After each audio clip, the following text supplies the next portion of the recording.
Sa ngalan ng Ama, ng Anak, ng Espiritu Santo. Amen. Ama naming Diyos, pinupuri ka namin, Panginoon ng langit at lupa, ang pinagmumula ng lahat ng karunungan, katotohanan at hustisya. Sa Ebanghelyo ngayong araw, ipinaalala sa atin ni Jesus na ang tunay na karunungan ay ipinagkakaloob sa mga may mapagpakumbabang puso. Sa pagpapatuloy ng mga pagdinig o paglilitis na ito, hinihiling namin ang iyong gabay.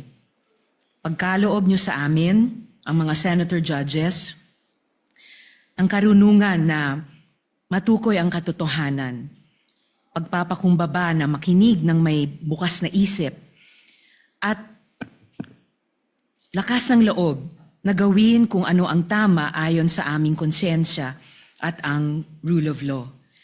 Palayain niyo kami sa pagmamayabang, prejudice, at lahat ng klaseng impluensya na maaaring pagpalabo sa aming paghuhusga. Naway manaig ang katotohanan, katarungan, at ang kabutihang panlahat sa bawat desisyong aming gagawin.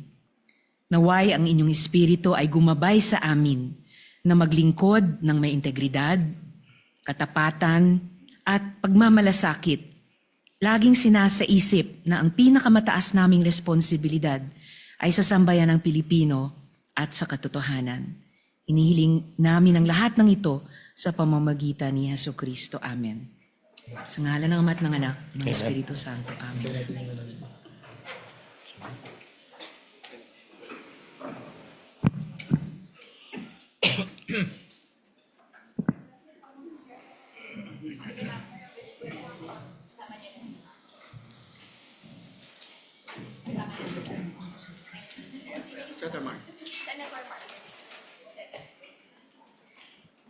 The clerk of court will now call the roll.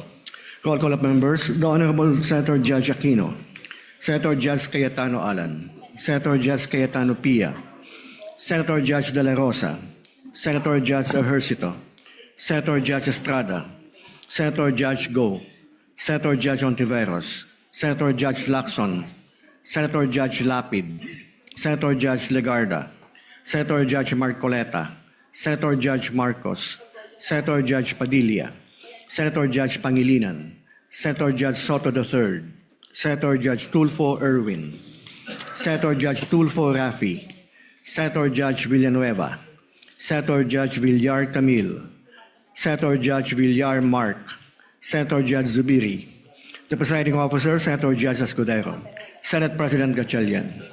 With 20 senators present, the chair declares the presence of a quorum. In accordance with the rules of procedure on impeachment trials, the chair now recognizes the duly elected presiding officer to preside over the proceedings of the impeachment court. Thank you, Mr. Senate President. Before recognizing Senator Judge Padilla, Chair would first like to dispense with the journal. If there are no objections, we dispense with the reading of the journal of July 15, 2026, of the Senate sitting as an impeachment court, and shall consider the same as approved. The clerk of court will please call the matter before the impeachment court. Case number 004-2026 in the matter of impeachment trial of Vice President Sara Zimmerman Duterte. Appearances for the parties. Appearances for the prosecution.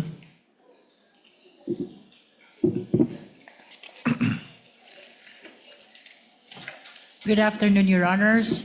Same appearance for the prosecution. We are ready, Your Honor. Appearances for the respondent. Good afternoon, Your Honor. Same appearance for the respondent accused. Thank you, Your Honor. Noted. Senator Judge Padilla, sir, what is your pleasure? Maraming salamat po sa ating tagapamahalang hukom at sa ating pong ginoong Pangulo. Nais ko lamang pong basahin ng napakaigsing manifestasyon po. The gentleman may proceed with his manifestation. Maraming salamat po. A'udhu billahi minasyaitanirrajim. Bismillahirrahmanirrahim. Alhamdulillah rabbil alamin. Aming mga kasama, ako po'y humihingi ng paumanhin sapagkat dito pong nakaraang linggo, lumabas po sa mga balita na may aligasyon na ako daw po ay hindi sumusunod sa batas. Ito po ay nakalulungkot para sa isang senador, sa isang senator judge, ang masabihan na hindi sumusunod sa batas. Samantalang nung tayo po ay merong mahal na saksi dito, pinaalala po natin sa kanya na harapin ang batas. Noong nakaraang linggo, ang atin pong kaibigan na ombudsman, ang sinabi po ng mahal na ombudsman na ako daw po ay hindi sumunod sa kanilang pasabi na mag-file ng aking counter affidavit. Nakakalungkot po ito sapagkat hindi po ito totoo. Inaamin ko po sa inyo kung ICC lang, hindi po talaga ako susunod. Hindi ako magpapasakop sa ICC. Pero dahil ginagalang ko po ang ombudsman, dahil siya po ay aking kaibigan na itinuturing, dahil nagkaroon na po kami ng napakahabang kwentuhan sa aking opisina nung siya po ay kalihim ng hustisya, nag-file po kami. Ito po, hawak ko po ang original. Dahil sa akin po, importante ang original. Ito po ang original, nakalagay po dito. Nag-file ako. Nakalulungkot po na pati ang media ay nakikisama sa ganitong klasing propaganda na ang isang senador ay hindi sumusunod sa batas. Isang senator judge. Ito po, maaari ko po kayong bigyan ng kopya, mga mahal kong kasama, para mapatunayan na hindi ko po kayo ilalagay sa kahihiyan. Ako po ay nag-submit ng aking counter affidavit. At ganun din po, humihiling din po ako sa aking mga kasama, lalong-lalo na po sa aking kaibigan, Ginoong Pangulo, na sa mga ganitong pagkakataon, hinihingi ko po na tulungan din po ninyo kami. Na maipaliwanag din po namin sa media na meron din po kaming mga pagkakataon na ipagtanggol din ang aming sarili at kami wag husgahang kagad na kami hindi sumusunod sa batas. Yun lamang po, Ginoong Pangulo at tagapangulong hukom. Maraming salamat. Senators 𝗜𝗚𝗖𝗘𝗓, Senator Judge 𝗂𝗏𝗓𝗏, thereafter Senator Judge Tito Soto are recognized. What is your pleasure, Senator Judge 𝗚𝗏𝗘𝗏? Mr. Presiding Officer, Senate President, ladies and gentlemen. This impeachment court was established to try the Vice President of the Republic. Ang punto ko po rito, kasi napapansin ko po ilang araw na nagagamit po natin ang impeachment court, ang oras po ng impeachment court sa pagpapaliwanag. Naintindihan ko po ang posisyon ng aking kaibigan, si Senador Robin Padilla, yung kanya pong frustrations. Pero gusto ko lang po sana ipaalala sa ating presiding officer, sa ating pong Senate President, at matanong ano po ba ang ating ginagamit na rules ngayon? Pwede po ba yung mga problema po labas sa impeachment court na ito o labas sa kaso ng Vice President ay dadalhin natin dito? Di po ba ang korte na ito na itatag para po sana kay Vice President at kay Vice President lamang? Mga ebidensya, mga testimonya, mga pahayag patungkol lamang po sana sa impeachment ng Vice President. Kasi dito pong mga nagdaang araw, Mr. Presiding Officer, Senate President, mga kasama, napansin ko po na nagagamit ang oras po ng impeachment court sa pagtatanggol po ng mga nakaraang araw ng sarili ng ilan sa mga kasamahan natin sa mga akusasyon.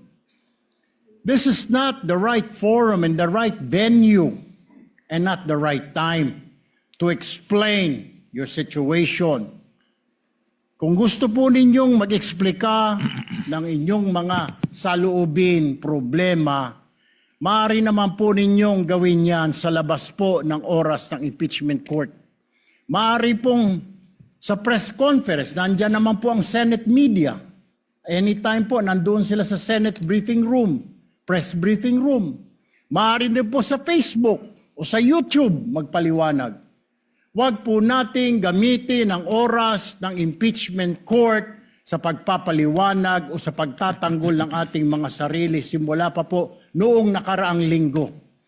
Because the time we waste here to defend ourselves, defend what we believe or what have you, is an injustice to the Vice President. Yung oras po na ito dapat ilaan natin sa pakikinig sa depensa ng Vice Presidente, sa mga akusasyon laban sa Vice Presidente, hindi po pagdidepensa sa mga sarili natin kung tayo inaakusahan ng kung anong mga ahensya, kung tayo po ay may mga kaso, may mga investigasyon. This is not the right forum, Mr. Presiding Officer, Mr. President, Senate President. This is not the right place. This court was established, was created, the impeachment court, for the Vice President and Vice President only. This should be her time. This should be her forum, not our forum here, na ilabas natin ang saloobin natin, mga sagot natin sa mga akusasyon, mga kaso laban sa atin. And this is not also the time, Mr. President, Mr. Presiding Officer, na hanapin yung mga kasama nating nawawala, nakakulong, dapat po doon sa Senado natin, sa sesyon natin, and not here in this court, Mr. Presiding Officer, Mr. Senate President. Kaya pakiusap ko lamang po sana, sa ating mahal na Presiding Officer and Senate President, let us follow the rules. May rules ho tayo. Kung hindi naman ho patungkol sa Vice President na sasabihin natin, hindi naman po patungkol sa depensa o prosekusyon ng Vice Presidente natin, then wag na ho natin payagan na magsalita pa po dito because nasasayang. Because every minute, every hour that we waste away from the defense or from the prosecution of the case of the Vice President, it is injustice. It is called injustice to the Vice President, to her family, yung anguish, yung kanyang sama ng loob, yung oras na nakabinbin ang kaso na ito. Let us do this impeachment trial as quickly as possible. If we have to clear the Vice President, then let's clear her. If we have to prosecute, then prosecute her with the evidence kung meron. Not waste our time kung ano-anong sinasabi natin dito to protect ourselves, to defend ourselves. This is not the right forum, Mr. Presiding Officer. Kindly wind up, Mr. Senate Senator Judge President. 𝗓𝗏𝗏𝗏. This is not the right forum for us to defend ourselves. Bring it somewhere else. Bring it to the press. Bring it to the social media, but not here. Thank you, Mr. President. The remarks of the gentleman are noted. Earlier, Senator Judge Alan asked to be recognized. Are you yielding in favor of Senator Judge Padilla? And thereafter, Senator Judge Soto, thereafter, Senator Judge Thank you, Padilla, Mr. before the Presiding chair Officer. makes a ruling on the matter. Yes, Senator Judge Alan Cayetano is recognized. Thank you. I'm happy. You may proceed, sir. I'm happy I finally heard Senator Judge 𝗓𝗏𝗏𝗏𝗏 is concerned about the justice or injustice to Vice President Sara. That's good news. Regarding the waste of time here, sabi ni Senator Joker Arroyo, it is useless to argue a legal point with a non-lawyer. When Senator Marcoleta brought that up here, nagkaroon ng commotion. Senator Miriam stood up here many times and said, kaya ka nga nagpo 4 years na law school at nagbabar. So let me give my own interpretation. The impeachment court is formed with lawyers and non-lawyers. And we interact, and it's for everyone, and we're equal. But if there's an engineer here or a doctor, and they talk about medical principles, I have to either study and argue on medical principles. Hindi ko pwedeng sabihin, hindi, ganito lang yan, logic lang yan, etc. Di ba? So, ang legal principle natin today is simple, integrity ng court. So, allow me to mention that to the people and help educate my colleague here. The integrity of the court and the justices or judges is always relevant. So if the Supreme Court or COMELEC, Court of Tax Appeals, Sandigan Bayan is being heard and the judges are being threatened, you give them time. So we cannot take the impeachment out of context. May nangyayaring flood control scandal, may nangyayaring gulo sa Team Unity na hindi na united ngayon. We consider Senator Marcoleta and Senator Jinggoy political prisoners, weaponized yung Blue Ribbon Committee at weaponized yung ano. So Mr. President, hindi tama na sabihin na I wasn't, after we brought up the problem with NBI, they doubled down, naggumawa pa ng task force. I mentioned 2 colleagues sa SALN, I didn't accuse them. Sabi ko lang, just like Vice President Sara, just because tumaas ang SALN, can we already ask for the BIR, for the AMLA and the bank accounts? So sabi ko, yan ang i-discuss namin sa Monday. Nag-react na, nag-accuse. I did not take up your accusations here today. Si Secretary Vince Dizon, 3 beses na nag-verify sa Taguig. Sinabi na 3 beses na walang ghost. Ngayon, i-verify ulit. I wasn't going to bring that up, but then i-question ninyo si Senator Padilla. It was all over the news na hindi niya inintindi or he snubbed the ombudsman. I was going to stand up before Senator Erwin stood up just to say, may registered mail. So nung una pa lang, 5 minutes si Senator Tulfo, so I'll take the 5 minutes also if you don't mind.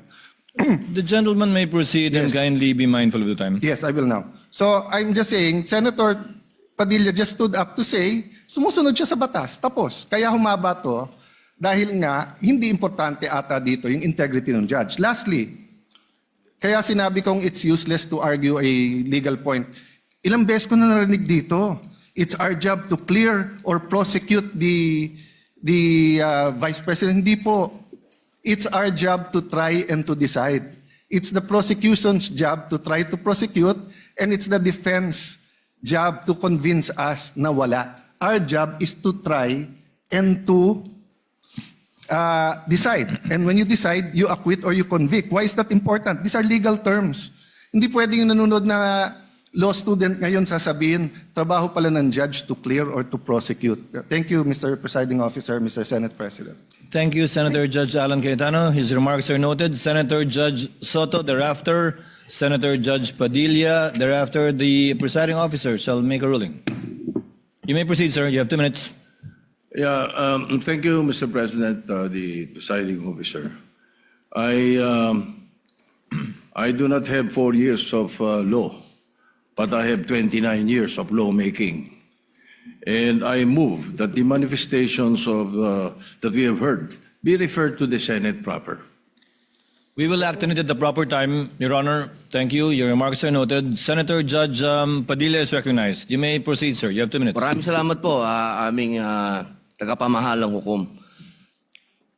Ito pong kasuotan natin sa mga oras na ito, hindi lamang po ito nire-represent ang impeachment ng ating pangalawang Pangulo. Ang nire-represent po nito ay ating karapatan bilang mga Pilipino at unang-una na ang due process. Ito po yun ang ibig sabihin. Kaya ikaw ay pangalawang Pangulo, ikaw ang Pangulo, ikaw ay Senator Judge, ikaw ay magsasaka, ikaw ay mangingisda, kailangan may due process. Yung pong nangyari sa akin, na ako po ay nahusgahan na kaagad bilang Senator Judge, ang pinaglalaban po natin, integridad ng korte na ito at ng mga Senator Judge. Kaya sana po wag nating kalimutan na ang bawat Pilipino ay may karapatan, lalong-lalo na sa usapin na ikaw, ako, sa oras na ito, ay Senator Judge. Yun lamang po, napakaiksi lang. Due process, mga mahal kong kaibigan, mga mahal kong kababayan, maging prosecution, maging defense, sa ating lahat, wag nating kalimutan. Pantay-pantay tayo sa batas. Maraming salamat po. Senator Judge Pangilinan, what is your pleasure, sir? Yes, just a very quick manifestation, Mr. Presiding Officer. Earlier, former Senate President Soto moved that these matters be referred to the Senate. This is precedent, actually. During the Estrada impeachment trial, the father of Senator 𝗜𝗠𝗣𝗘𝗏, Senator Rene Cayetano, made a manifestation regarding a case that was supposedly being prepared, a criminal case to be filed against him. It was raised in the impeachment court, but ultimately the impeachment court agreed that the manifestation was referred to the Senate as a legislative body. So there is precedent for this. Yes, the court allowed then Senator Rene Cayetano to make his manifestation, but eventually it was resolved that the matter be referred to the Senate as a legislative body. So we share. We move for the previous. Yes, we move. We call for the previous question, Mr. President. Senator Judge Cayetano. I think the presiding officer ruled that we will take it up later on, but if Senator Judge Pangilinan will insist, then I have to object on a point of order. Rule 6 says, the last part, the provisions of the rules of the Senate and the revised rules of court shall apply suppletory whenever applicable. And in the rules of the Senate, whenever the senator feels threatened or anything happens, whether pinatayan ng aircon, whether may nakatutok na barel or sinaran ng pinto, he can rise on a point of personal and collective privilege. We didn't do that para umikli. Now, if we're going to argue today rather than ask them about due process with a simple manifestation from Senator Padilla na hindi totoong binabastos o binabaliwala ang ombudsman, registered mail lang kaya hindi pa nadagdag, so hindi kami ang nagwe-waste ng time. We can have a caucus, we can talk about it. You want to debate that now? With the permission of Senator Judge Pangilinan, to abbreviate the proceedings. May I just, Mr. President, because I was alluded to, Mr. President. May I just very quickly, Mr. President, Rule 6 on... You may proceed, sir. Thank you, Mr. President. Rule 6 of our impeachment rules, Mr. President, which was quoted by Senator Cayetano as being suppletory. Mr. President, that refers to evidence, rulings on evidence in the impeachment trial. It does not refer to privileged speeches. Therefore, the suppletory nature of the rules of court, as well as the Senate rules, refer to matters pertaining to evidence and no other, Mr. President. But in the spirit of liberality, we will allow that. That's precisely why we did not object when he spoke last week. But let us not abuse the liberality of this court, Mr. President. With the permission of Senator Judge Tulfo Erwin, the chair will make a ruling because I believe it is also his position not to prolong this matter in discussing collateral matters not pertaining to the articles of impeachment that we are hearing and trying before the impeachment court. The chair rules that the manifestation of Senator Judge Padilla shall remain in the records. We cite as a precedent to the precedent mentioned by Senator Judge Pangilinan, where the speech of former Senator, the late former Senator Rene Cayetano was not expunged from the record, but referred to the Senate as a legislative body where it may be taken up. I ask the indulgence of the parties to this case. Wala po kasi kaming session. Ito lang po ang pagkakataon na nakakapagsalita at nagkikita-kita kami habang recess kami. Pero umaasa ako, within hearing distance of my colleagues, na kapag nag-resume na po ang Senado sa susunod na linggo matapos ang sona ng Pangulo, may pagkakataon na po ang bawat miyembro ng Senado bilang senador, hindi bilang senator judge, na mailabas yung mga hinaing o anumang nais nilang sabihin kaugnay sa anumang nagaganap o nangyayaring hindi tama sa kanila o ginagawa laban sa kanila. And that, I think, is the proper forum for us to ventilate, discuss, look into, and if necessary, investigate the allegations and or accusations against senator judges in their capacity likewise as senators. So ordered. What is the pleasure of Senator Judge? I will just Cayetano? manifest, I correct myself, it was stamped, not registered mail. And since I agree with the ruling, I will not anymore argue the Thank you, other sir. rule that correlates with Rule 6. Thank you. Thank you, sir. Noted that it was stamped.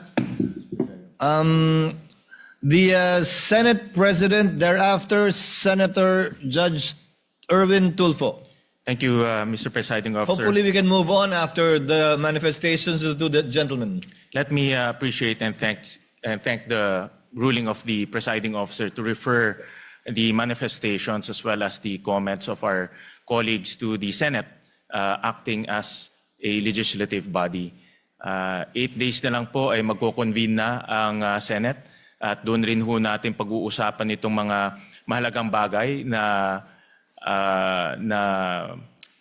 pag-usapan ho natin ngayon. At kanina po ay narinig ko po yung komento ng ating kasamaan si Senator Romy Padilla at ito po yung mga bagay na dapat rin po nating talakayin pag nagbukas na po ang Senado in 1 week's time.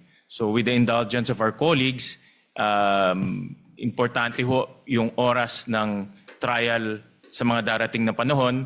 Nasabi ko nga nung mga ilang araw na mahaba pa yung ating dadaanan. Ito ay 7th day pa lang out of the 102 days na dadaanan ho natin. Kaya bawat oras, bawat segundo ay napakalaga. At nagpapasalamat po ako sa ating mga kasamahan dahil po sa kanilang masusing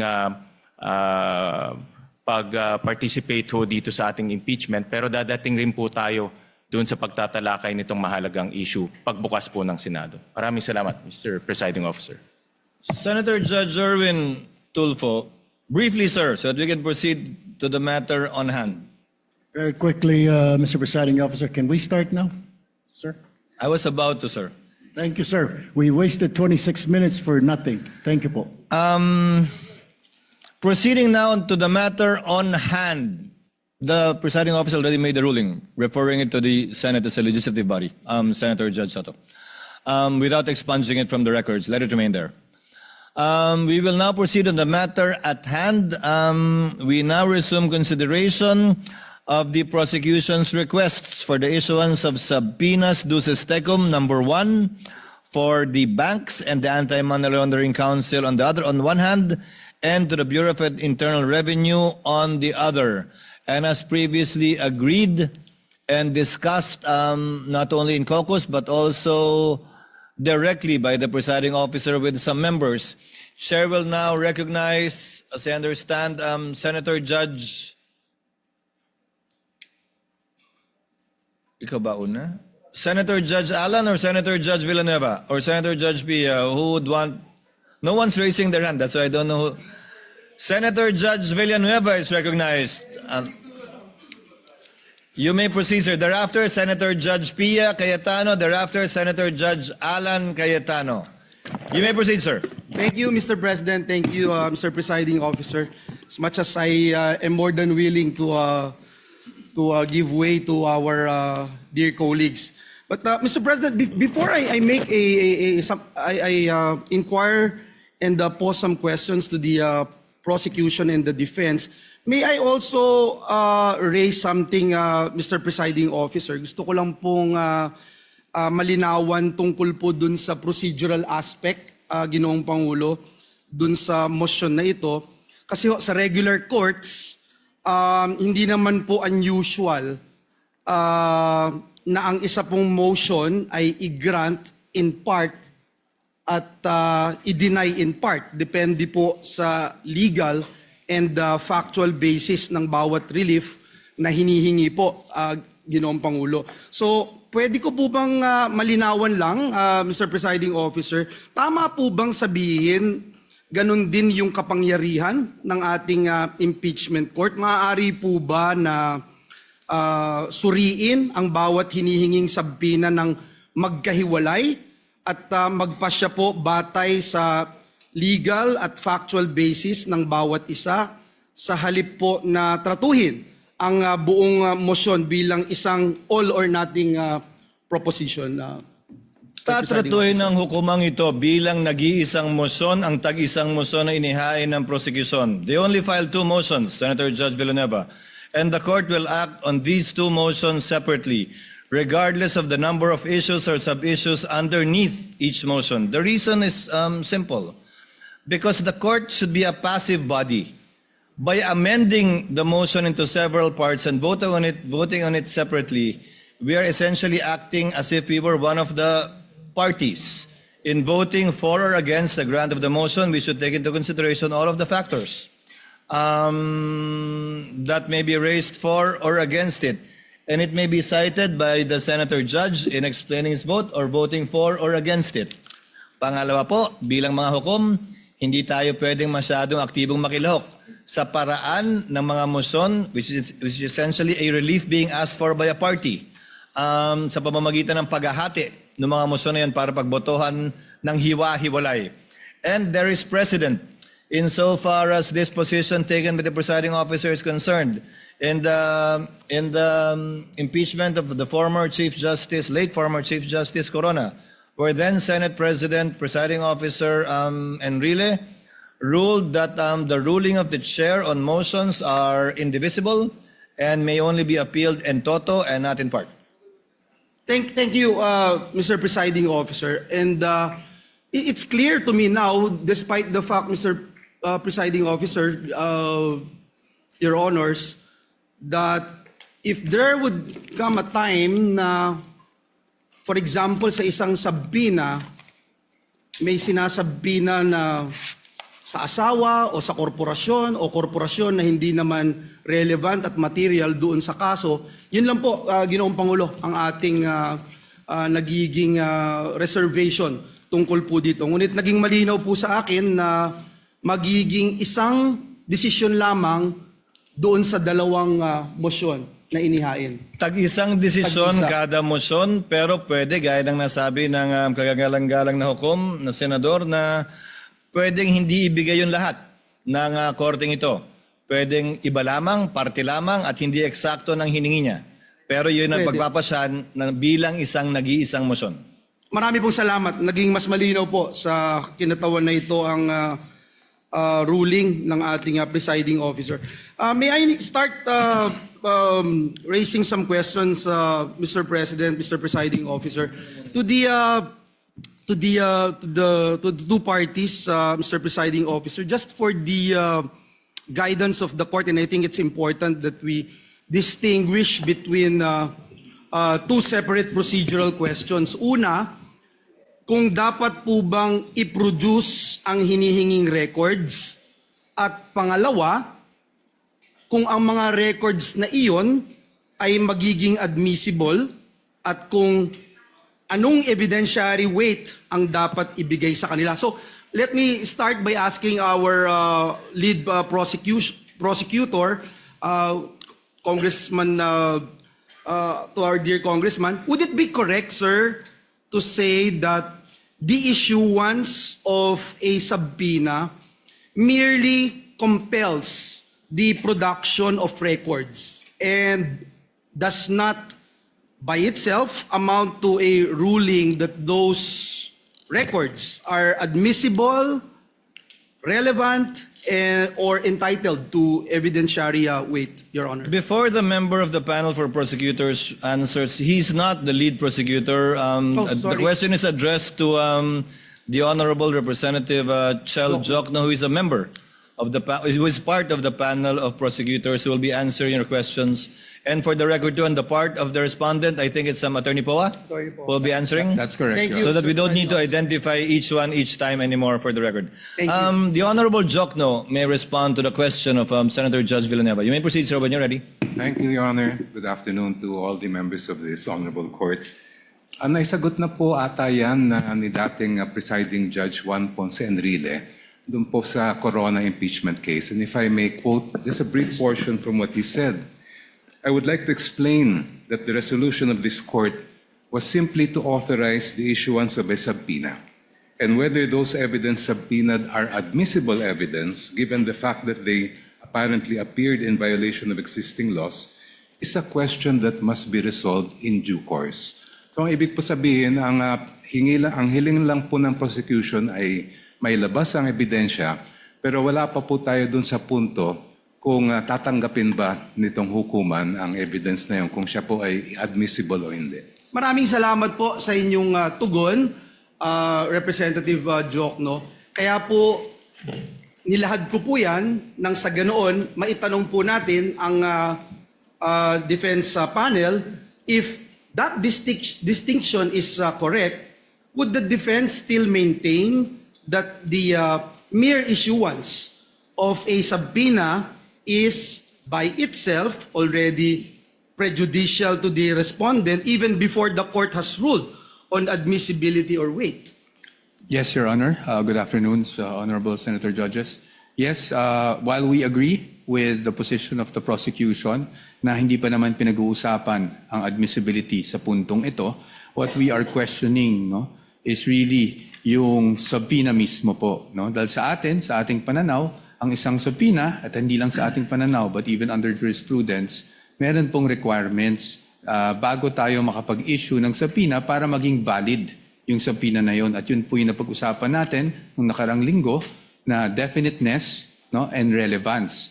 Ngayon, yung twin requirements na yun para po sa pananaw ng depensa ay lacking in this case. And that is why we maintain our position as regards opposing itong request ng prosecution sa pag-issue ng subpoena. Well, at least malinaw po, ang pag-issue ng subpoena, not necessarily opening of records, una. Pangalawa, to be presented in court. At pangatlo, to be admitted as evidence by this court. Before I go dun sa requirements, let me ask the panel of prosecutors, si Representative 𝗓𝗥𝗓𝗓, dun po sa pananaw ng depensa on alleged fishing expedition, just for the guidance of Senator Judges, this representation would like to clarify one procedural matter. We understand that the concern raised by the defense that the subpoena may be overly broad. And at the same time, we also recognize that the court has a duty naman to determine whether the records being sought are sufficiently relevant and material to the issues before us. So, Representative 𝗓𝗥𝗓𝗓, maaari po ba ninyong ipaliwanag kung paano ninyo tiniyak na ang hinihinging mga records ay hindi po simpleng paghahanap lamang ng posibleng ebidensya o tinatawag na fishing expedition, kundi ito po ay mga partikular na dokumento na sa tingin po ninyo ay meron pong malinaw at direktang kaugnayan dito po sa mga articles of impeachment.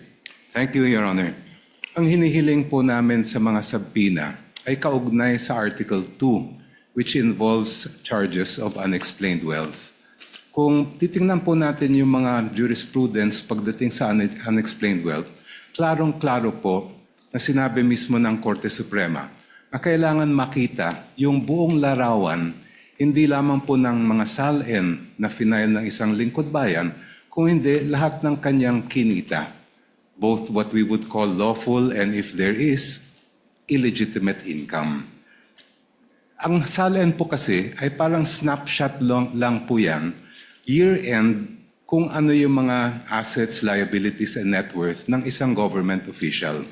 Ang ITR din po ay parang short video lang po yan ng mga transaksyon ng isang taxpayer sa kabuuan ng taon na yon. Makikita lang po natin yung buong larawan pag nailabas natin ang mga bank records. Kasi doon po yung day-to-day na lumabas at pumasok sa isang account ay mabubuo po natin. And in fact, in the case of DOF RIPS versus Merencilia, ito lang pong portion ang babasahin ko. Sabing ganun ng Supreme Court, the failure of the complainant to take into consideration Respondent Rafael's net worth from the time he entered government service and the failure to take into consideration all of his possible sources of income in relation to his real and personal properties do not support the conclusion that he has unexplained wealth, considering that his true net worth was not determined. Ito po ay, sabi ng Supreme Court, Ombudsman, hindi nyo nagawa yung inyong trabaho. Kaya ayaw po namin tumulad sa nangyari kay Ombudsman dito sa kasong ito. We want to see the entire picture. Kaya po namin hinihingi yung BIR records, pati yung mga bank records, and even the Anti-Money Laundering Council records para makita po natin yung buong story as far as both the assets, liabilities, and net worth are concerned and the lawful, and if there is unlawful income acquired by the respondent. Last question no, sa prosecution. No? Sir, binanggit po kanina nung defense panel yung requirements which should be relevant and specific, and kinikilala po natin dito sa korte na yung subpoena is an important tool na available po dito sa impeachment court in the search for truth.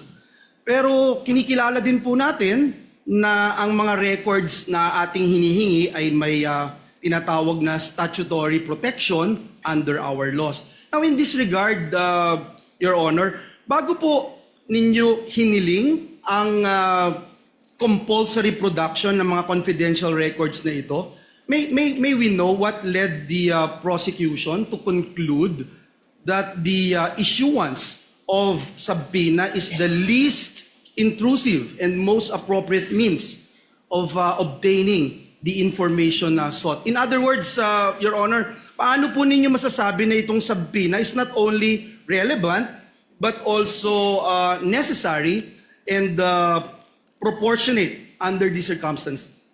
Ang subpoena po ang tanging paraan para makuha ng nitong hukuman ang mga kinakailangan po natin na datos at impormasyon at dokumento. At hindi naman po siya intrusive dahil tulad na nabanggit ko po kanina, ay hindi pa naman ito question ng admissibility. Ang kailangan lang ay ma-produce sa korte yung mga dokumentong hinihingi. The issue of admissibility will come later and the defense will have sufficient opportunity to object and to oppose. Ngayon po, as far as the particular records that we are requesting are concerned, ito ay nakabatay nga sa nabanggit ko pong desisyon ng Supreme Court na pag tinitingnan natin ang issue ng unexplained wealth, hindi lang po pwedeng snapshot ang titingnan natin. Kailangan mula sa unang araw ng paglingkod ng isang lingkod bayan, yung kanyang final na salin, lahat ng mga kinita niya, ay makita natin. And that will be shown both by the bank records that we are requesting to be produced, as well as the BIR and tax records that we are requesting. Thank you. Thank you very much. Sa depensa po, binanggit niyo ho kanina yung relevance, and if I recall it right, last week, the good gentleman, Attorney Powa, made mention about the questions on confidentiality, sir, no?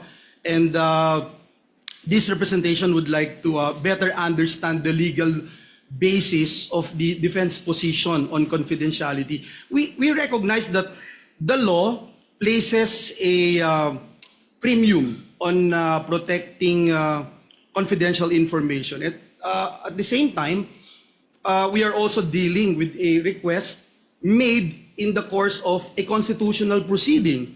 before this impeachment court. At bilang mga senator judges, it's our constitutional duty to try and decide on impeachment cases. Mr. Defense Counsel, yung Section 8-A of the Anti-Money Laundering Act, binanggit niyo po ito last time, which prohibits the disclosure of confidential information. How should this apply to records sought through a subpoena issued by the impeachment court? Because as I read, Your Honor, Section 8-A, it imposes confidentiality, but it does not expressly create an absolute privilege against the subpoena. There is a distinction between an authorized disclosure and production pursuant to a lawful order of a constitutional body. So, again, my question, Your Honor, where exactly in Section 8A does it say that AMLC may refuse a lawful subpoena from this court, Your Honor? Thank you for that question, Your Honor. Unang-una, sagutin ko lang po yung pretense ng inyong tanong. No? Sabi nyo, this is a constitutional body, hindi po ba? And as we all know, there is an old legal maxim that the spring cannot rise over the source. No? Ibig sabihin po nun, while the impeachment court is a constitutional creation, it cannot go over and above the Constitution itself. And when we talk about the impeachment court under Article 11, we cannot read that in isolation. We have to also give due regard for all other provisions of the Constitution, specifically the Bill of Rights, kung saan due process ay isang bagay na nakatatak po doon at pinapakita doon ano bang ibig sabihin ng due process. Due process is kasama po sa kalakip ng due process ay ang bawat na nasasakdal ay meron ding pribilehiyo na maging maprotect o maproteksyonan ng mga batas na isinagawa ng mismong Kongreso. So now let's go on to Section 8A. No? As you can see, Your Honor, that is at least for our position, it's an absolute prohibition. Unlike other laws where they created, for example, in the Bank Secrecy Law, meron nakasulat doon, aaminin natin, in cases of impeachment is an exception. Pagdating po dyan, wala po ni isang exception. It could have been easy, especially since this is a 2021 amendment. No? It could have been easy for Congress to have cited impeachment as an exception if it did actually wish to do so. But it did not, Your Honor. And it is our position that if we were to compel and issue a subpoena against these AMLAC records, we're actually compelling the officials to violate this very section of the law. And that is why we are saying na pagdating sa 8A, absolute po yan. It does not say that there's any exception if any court processes are actually issued to compel the production of these documents. Precisely because ang nasa loob po kasi ng mga records ng AMLAC are intelligence. And that's why it's confidential. And once AMLAC determines that they find out that certain transactions are subject to money laundering or should be actually filed in court, the end result is the complaint itself and not the raw data. And that is why, Your Honors, as to the raw data or the information that they receive, yan po ay strictly confidential under 8A. Thank you for that. Again, I would like to put on record that I was trying to look at that particular section 8A, and I don't see anything that says this court would not have any prerogative as to whether or not we can subpoena bank records. But let me move forward. Perhaps this could be my last question, Your Honor, Mr. Presiding Officer. The Constitution recognizes two equally important principles: confidentiality on one hand, and the freedom of information, which promotes transparency and public accountability on the other. So, Attorney Poa, gusto ko lang pong malinawan for the benefit of this representation and our dear colleagues here, being senator judges, may legal distinction po ba between disclosure of information to the general public and the limited production of records solely to this impeachment court in the exercise of its constitutional function?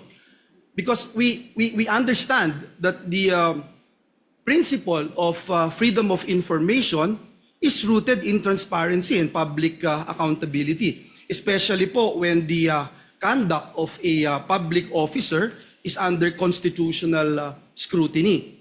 Now, if confidentiality is the concern, would you agree, Attorney Poa, that this impeachment court can impose safeguards on the use and disclosure of the records? Kung maaari naman po na magpatupad ang impeachment court ng sapat po na safeguards upang mapanatili ang confidentiality ng mga records, bakit po dapat maging hadlang ang confidentiality sa isang impeachment court upang suriin ang mga impormasyon na maaari nga pong may kinalaman sa mga isyung nararapat nitong resolbahin bilang isang impeachment court? Para sa atin po, no, kung ano man pong hakbang ang pwede o hindi pwedeng gawin ng isang impeachment court tulad ng nasa harap natin na ngayon, it must be confined to the limits imposed by the Constitution and the laws. No? So kahit sabihin po natin, we are not against transparency. I just want to make that clear, Your Honors. We are not against accountability. But again, as I've mentioned last week, hindi naman porket po that we are all looking for accountability at transparency, ay isasantabi na lang po natin kung ano ang mga karapatan, hindi lang para sa impeachable officer, pero para kahit sinong Pilipino na nakasaad sa batas, including absolute confidentiality in terms of AMLAC reports, which we are pointing to. So para po sa atin, nakikita ko yung punto po ng ating hukom, no, na paano kung mag-impose na lang tayo ng certain conditions. However, Your Honors, those certain conditions may be allowed for other records, pero pagdating sa AMLAC po, absolute po kasi yung prohibition. And if we were to amend or at least suspend the provision of 8A, then it is as if this honorable court is actually doing some sort of judicial legislation, no? Because we are technically suspending this law for a specific person na hindi natin pwedeng gawin sa iba. That is why, ang sa akin lang po, ang sa amin, sa punto ng depensa, is paano po yun? Meron po bang instances na papayagan na lang natin, isang tabi natin yung batas, at merong instances na hindi? I think, Your Honors, we feel, the defense feels, Your Honors, that in the search for truth, transparency, accountability, we must still work within a framework, which means that we must work within the limits imposed by the Constitution, the laws, and the rules of the land. Salamat po, Attorney. Mr. Presiding Officer, just a few seconds, just to put on record, ang Senado po ay nasa plenaryo na po yung proposed Bright Act natin na maraming sumuportang mga kasamahan natin. And ito kasama po dito yung amendments to AMLA to put in black and white the circumstances under which bank records, financial transactions may be lawfully accessed by competent authorities, subject always, of course, Mr. President, to appropriate safeguards and due process. So gusto ko lang pong banggitin that indeed confidentiality is an important legal protection, pero hindi din po ito dapat maging dahilan naman para manatiling mailap po ang pananagutan. Ang mabuting batas ay kayang pangalagaan ang privacy nang hindi po nasasakripisyo ang accountability. Our laws must be able to protect both, Mr. President, Mr. Presiding Officer. Maraming salamat po, Ginoong Pangulo. Maraming salamat po, our counsels. Thank you. Thank you, Senator Judge Villanueva. Your remarks and responses thereto are duly noted and entered into the records. Senator Judge 𝗜𝗥𝗘𝗏𝗓 is next, I believe. You may proceed, ma'am, when you're ready.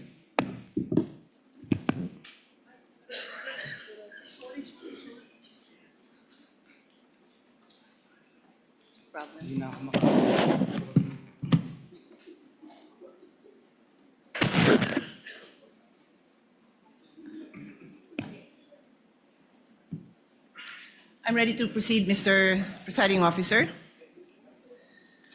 I'd like to start this discussion with a question that hopefully will allow our kababayans who are watching, listening, to understand the situation. Of course, I pose it also to the parties. If the government had in mind that there's a business, and of course, a particular businessman or businesswoman who is violating a lot of laws pertaining to the operation of their business, be it customs law, BIR, regulations, can they just proceed and pwede ba silang basta na lang mag-request ng dokumento o mag-file ng kaso na requiring the businessman and the corporation to produce those documents?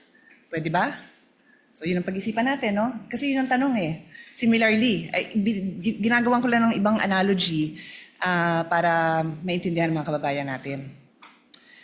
So this is the essence, dear colleagues, parties, of the principle of due process. This is ingrained in our Constitution.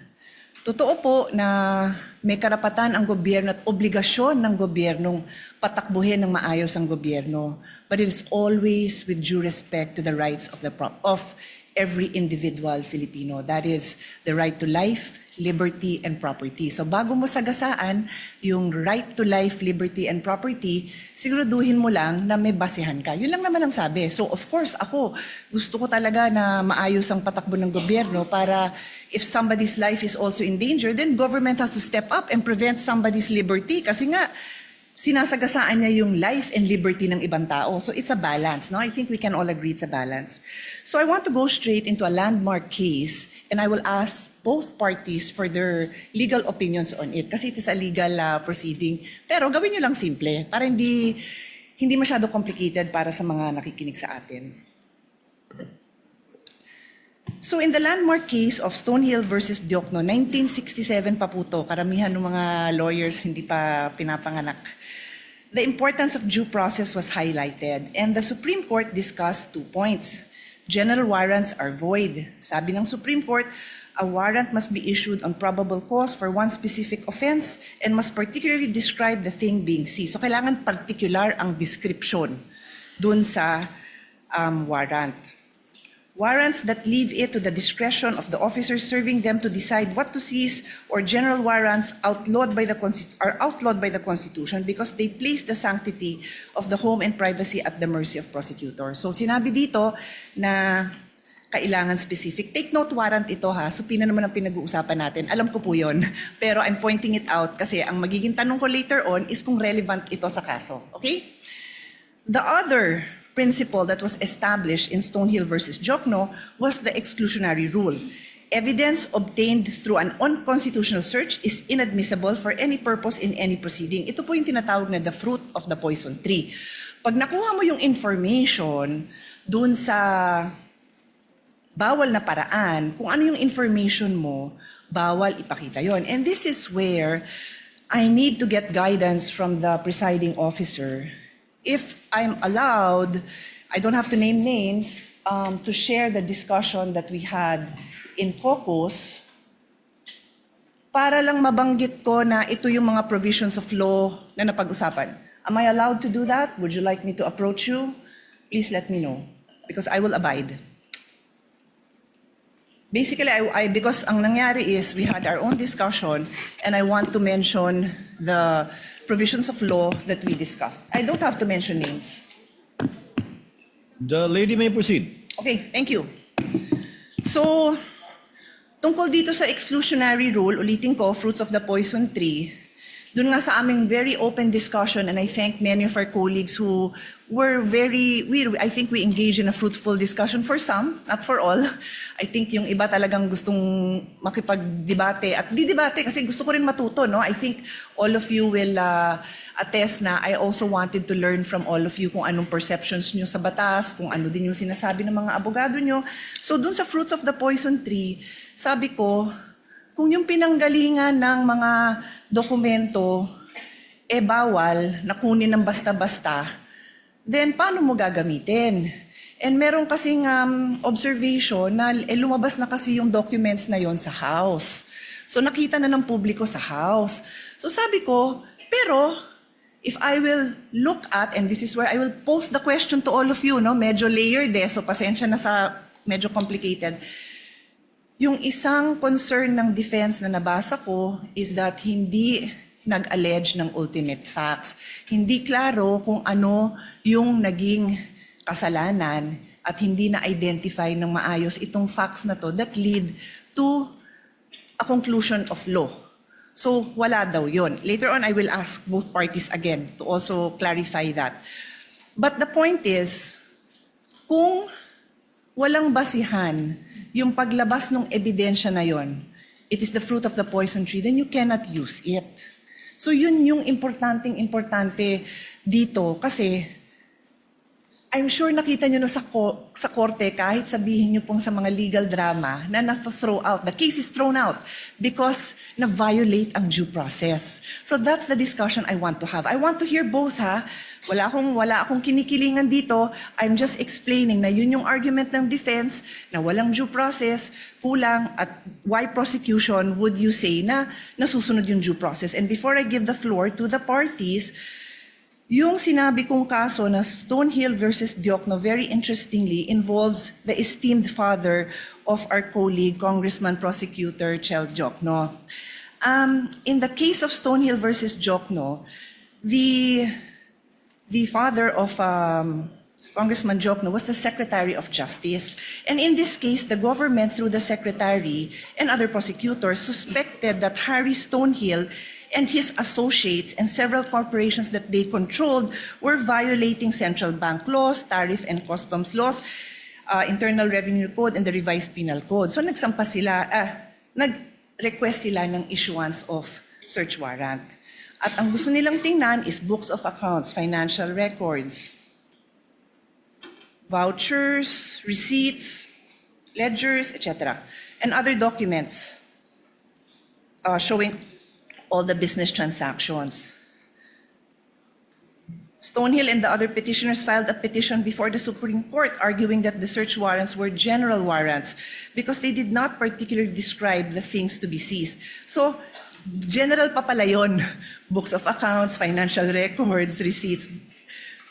General pa pala yun. And the Supreme Court ruled that indeed, general warrants are void. Warrants must be based on probable cause. Nasabi ko na yun, ano? And then the case also adopted the exclusionary rule, holding that evidence seized under an unconstitutional warrant is inadmissible. So, I now pose my questions. Applicable po ba ang kaso na ito, Hill versus Diokno, as far as the prosecution is concerned, and then also for the defense, applicable? Take note, I've read most of the pleadings, well, all of the pleadings, mahahaba sila. I kinda know your answer, but sa dami, I like to hear it again, and I think, of course, karamihan ng kababayan natin did not read it. So explain natin sa kanila, because this is a landmark case. Kung ikaw ay law student na magbabar, ito yung mga kasong titingnan mo. So malay mo, matanong yan sa bar. So nakatulong man lang tayo dun sa mga bar students na maliwanagan sila. Baka mamaya trick question to. Is it applicable or not? That is my question. I will sit down and then I will come back for my next. Thank you. Thank you, Your Honor. If I may be recognized. The member of the panel of prosecutors may proceed to give his answer. Thereafter, the counsel for respondent may do so as well. Iba po ang konteksto ng search warrant na naging main issue sa Stonehill versus Diokno. Sa konteksto po natin na sa PINA ang pinag-uusapan. Ang search warrant po, ang governing law po dyan ay nasa Bill of Rights natin, Article 3, Section 3. At kaya siya nandun dahil very invasive po ang search warrant. Pag ang isang judge ay nag-issue ng search warrant, pwedeng pasukin yung opisina o yung bahay ng person involved, pwedeng halungkatin yung lahat ng mga gamit niya doon sa kanyang opisina o sa kanyang bahay. Kaya po naglagay ng maraming limitasyon ang ating konstitusyon dahil marami ng pang-aabuso, marami ng mga halimbawa ng pang-aabuso na nangyari kahit noon pa. Iba po ang pinag-uusapan natin ngayon. Ang pinag-uusapan natin ngayon ay subpoena. Hindi po ito license to enter an office or to search any place. Ito po ay mismong humihiling lang ng mga dokumentong nakasulat sa loob ng subpoena. Therefore, the contexts are very different. When we speak of a search warrant, I do agree there should be very specific limitations on how that warrant can be enforced. Pagdating naman po sa subpoena, meron din po yan, but that is not governed by the Constitution. It's governed by Rule 21 of the Rules of Civil Procedure, which basically provide that for a subpoena to be valid, it must be relevant and it must be definite. Ibig po sa relevance ay may kinalaman na may kaugnayan yan sa mga kailangan patunayan ng mga facts. At ang pagdating naman sa definiteness ay klaro kung anong mga iba't ibang dokumento ang hinihingi. In our case, we respectfully submit, Your Honors, that we have met both the standards of relevance and materiality. The BIR records, the bank records, and the records of the Anti-Money Laundering Council are relevant to the facts in issue pertaining to the charges of unexplained wealth. Hindi po natin malalaman kung talagang merong unexplained wealth ang Vice President kung hindi natin mabubuksan yung kanyang mga bank records, kung hindi rin natin makikita at mailalatag ang anti-money laundering at BIR records po nila. And insofar as definiteness is concerned, we have specified the particular documents that we are requesting, and we have included as well an explanation of why those are important. Kaya sa aming pananaw po ay we have satisfied the requirements for a subpoena do Sesteco. Thank you. Mr. Presiding Officer, before we recognize the defense, just a quick follow-up question. Hindi ko may lapit eh. Bigyan ko ng time na bulungan muna siya ng kasama. I'm sorry. Okay na kayo? No, it's okay. Senator Judge Pia, would you like the counsel for respondent to answer? Not yet, Mr. Not yet. My Okay. request was if Okay. I'll just ask a follow-up question. You may proceed, Thank ma'am. you. Thank you for that. I appreciate his Honor's response. May I simply point out, and again, please give me your explanation. Tama ho yung pagkabanggit nyo na yung nature ng search warrant very invasionary, di ba? Because it requires that pasukin yung bahay, halughugin yung gamit. Pero hindi kaya invasive din yung paghalughog ng records? Is that not extremely parallel? I mean, is it not very similar in the sense that what is being questioned now are the very essence of somebody's savings, earnings, so which we have to agree. I think there's no doubt that that is protected, but in fact His Honor is saying that it would fall under the police power. So imbis na papasukin mo sa bahay na nandun yung mga dokumento, you will do the same by asking these agencies, whether it is the BIR, the banks, or AMLA, to now reveal these documents. So that's my question. Is it in the prosecution's, is it the point of view of the prosecution na iba yun? Hindi ba invasive yun? Kayo gumamit ng word na invasionary, no, but I'll use invasive, I think. Yeah. Anyway, please answer, and then we'll give the floor to the defense, Mr. Presiding Officer. Counsel for the panel for prosecutors may Thank you, Your answer as he pleases. Yung pong search warrant, kung ano man ang makuhang ebidensya doon, ay direktang binibigay po yun sa court, and that is now considered as evidence by the court that issued the search warrant. Iba po ang subpoena, dahil pag naglabas ang isang hukuman ng subpoena, itong mga records ay hindi po siya considered yet as evidence. Yan po ay ipoproduce lang, dadalhin lang po sa korte, and now it is up to the parties, and I refer to both parties, to decide which of those documents may be relevant in terms of the evidence that they are need to present. Yung pong nakikita po natin sa subpoena, it is not in any way invasive, because as I mentioned earlier, as pointed out by Senator Enrile when he was the presiding officer in the Corona trial, we are simply having those documents produced. The admissibility of those documents will only be determined after, if offered by the parties. Kaya po sa aming mga pananaw ay malaking-malaki ang pagkaiba ng search warrant sa subpoena. Your Honor, may I be With the recognized? permission of the lady Senator Judge, counsel for respondent may now give his answer to her query. You may proceed, sir. Thank you, Your Honors. Your Honors, ang posisyon po ng depensa dito ay subpoena and a search warrant are very much similar in that both are compulsory processes. No?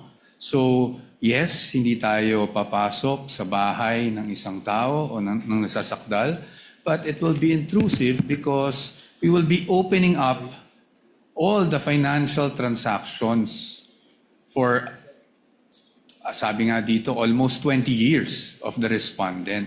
Kaya po, katulad ng isang search warrant, the things that we are asking for through a subpoena must be particularly described.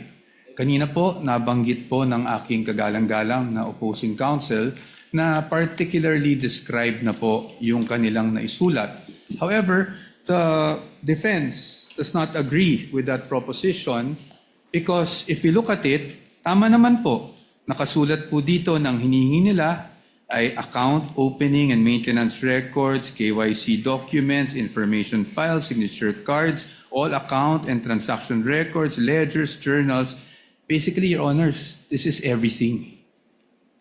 Ibig sabihin, ni-specify lang nila ang nilalaman ng lahat ng bank records ng respondent. So in our view, Your Honors, while they took pains to specify each and every document, the truth of the matter is they're asking for everything. Ngayon, pagdating sa subpoena, and even in the case they cited, yung Rocco versus Contreras, no?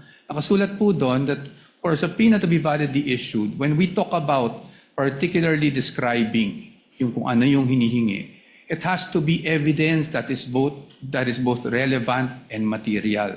So ang tanong namin, saan ba dito yung relevant or material? Kasi lahat na po ng records hiningi eh.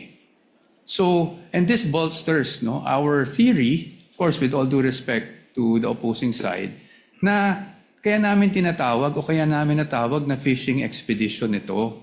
Kasi lahat na ng records hiningi, pero hindi naman matukoy which would actually be relevant, which would actually be evidentiary to the accusations they have made under the articles of impeachment.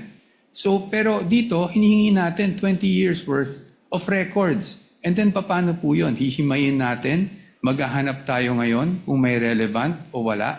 Which brings me back to yung BIR records. Nakaseal po yung box. So I would say, both parties, hindi natin alam kung anong nasa loob nun. Yet, we're hoping na somehow, pag nabuksan yung box na yon, meron po tayong makikitang ebidensya. And that's why, again, with all due respect, we called it a fishing expedition. Kasi hindi naman na-identify kung ano mismo doon yung pwedeng ebidensya laban sa sinasabing unexplained wealth umano ng Vice Presidente. So, with the question, for us, yes, the Stonehill case, Stonehill versus Diokno, directly applies to the current proceedings. Kasi nga po doon, sinasabi talaga na dapat specified yung hinihingi, particularly described and relevant. But as of this point, they're asking, Your Honors, for all of these things. And again, while they specified each and every document, kung babasahin niyo po ng mabuti ito, they're actually asking for all bank records without, in fact, telling us which transaction is relevant to their accusation, which transaction will actually support their accusation. Yun po yung aming pananaw dito sa tanong ng ating kagalang-galang na hukom. Thank you po. If Your Honor, please, may be allowed to respond. Hold on, counsel for the panel of prosecutors. Senator Judge Pia is the one asking the questions. Unless it's not a debate between the two counsels. You're merely responding to answers from questions by senator judges. I actually prefer not, pero alam mo na, baka sabihin naman na may bias tayo pag di ko naman pinayagan. Di payagan, no, I defer to... Senator Judge Pia, you asked the question, they answered. It is not for the opposing counsel to answer points raised. They had that chance when they did their oral arguments, rebuttal and surrebuttal. You may proceed with your question, Senator Pia. Sige, my question is, what is your question? or what is your comment? Go ahead. But keep it brief. Keep it brief. Thank you so much, Your Honor. I just wanted to point out that this is the first time actually an impeachment court is faced with the challenge of determining whether the charges of unexplained wealth are valid or not. And yung previous Corona case, hindi po pinayagan ng impeachment court yung Article 2.4 ng Article 2. At kung ang magiging batayan po natin ay yung naging mga desisyon ng ating Korte Suprema, sinabi mismo ng Supreme Court in several cases na pag ang usapin ay unexplained wealth, kailangan makita yung kabuuan ng kinita ng isang lingkod bayan at yung mga dineclare niya sa salen. Just to quote just a very short portion, sabi ng Supreme Court from the same case I cited earlier, the Ombudsman's failure to account for all lawful sources of income, including proceeds from business ventures and government benefits, further weakens the allegation that Rafael's wealth was unexplained. The incomplete assessment disregarded his accumulated assets over decades of public service, making it impossible to determine whether his property acquisitions exceed his legitimate financial capacity, end quote. Hindi lang naman po dito sa harapan nitong hukom na ginagawa yung pagtingin sa kabuuan ng isang lingkod bayan. The Supreme Court has done it in this case where they looked at decades of the financial records of the person charged with unexplained wealth, and it has also happened in the cases of Rabusa and Ligot, which were decided recently by the Honorable Court. Thank you. Your Honor, may I at least be given just 1 minute to respond to that, Your Honors? But of course, I will submit to the pleasure. Of course, I yield. Of course, I yield. The same opportunity, I'm assuming. Yes, Your Honors. Again, hindi ko po tinutuligsa o ino-oppose yung mga na-mention na case ng aking distinguished opposing counsel. However, those cases do not involve impeachment. And why is that relevant? Because in impeachment, as we have said, merong allegation ng unexplained wealth pero wala naman pong nakasuporta na mga documents para makita natin ano ba yung basis na naging aligasyon. Pangalawa po, again in impeachment, according to the case of Duterte versus House of Representatives, meron po tayong tinitingnan kung ano ba talaga ang impeachable offense. At yun po ay again, offenses or acts or omissions committed while the public officer is occupying the impeachable office and in relation to such office. That enough, Your Honors, is very clear under the decision. That is all, Your Honors. Thank you, Counsel for Respondent. Senator Judge Pia, may proceed.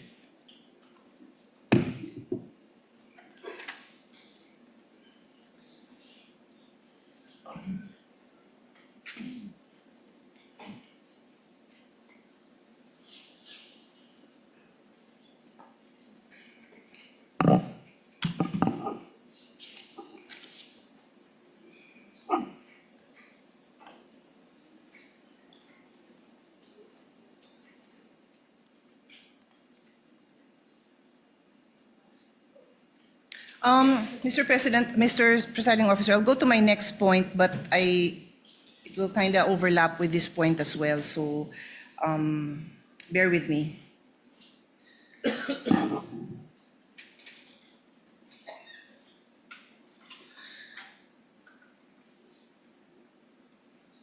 My next point, Mr. Presiding Officer and parties, is still on due process. This is the requirement that every pleading must allege ultimate facts and must not contain conclusions of law. So again, I'll start with an example. If, for example, if there's a case filed, no, and sabi, si Juan robbed the house of Mario. So para maintindihan ng mga kababayan natin, Juan robbed the house of Mario. That is a conclusion of fact. Nangyari na daw yun. And if there's another allegation that says, therefore Juan is guilty of robbery, that is a conclusion of law. So again, I try my best not to be technical. It's in my, I would have wanted to be a teacher if not a lawyer, so I do like to be able to explain things well. So ang hinahanap dito is, bakit mo, gusto mong patunayan yung facts mo? Yun yung kailangan sa ultimate facts. Kailangan mo patunayan, bakit mo sinasabing Juan robbed the house of Mario. Di sasabihin mo, ang ultimate fact dyan example is si Juan ay nakita dun sa vicinity ng bahay ni Mario. Tapos ito si Mario, narinig na nagsisigaw na ninanakawan kami, whatever. Tapos yun, meron siyang testimonya na ano yung nawala sa kanila. Tapos may nakakita na kamukha ni Juan yung nandun. Tapos namukhaan nila, na-describe nila na 5'10", medyo mapayat, ganon. So yun yung mga ultimate facts na later on sa evidence, patutunayan. That's just very general, no?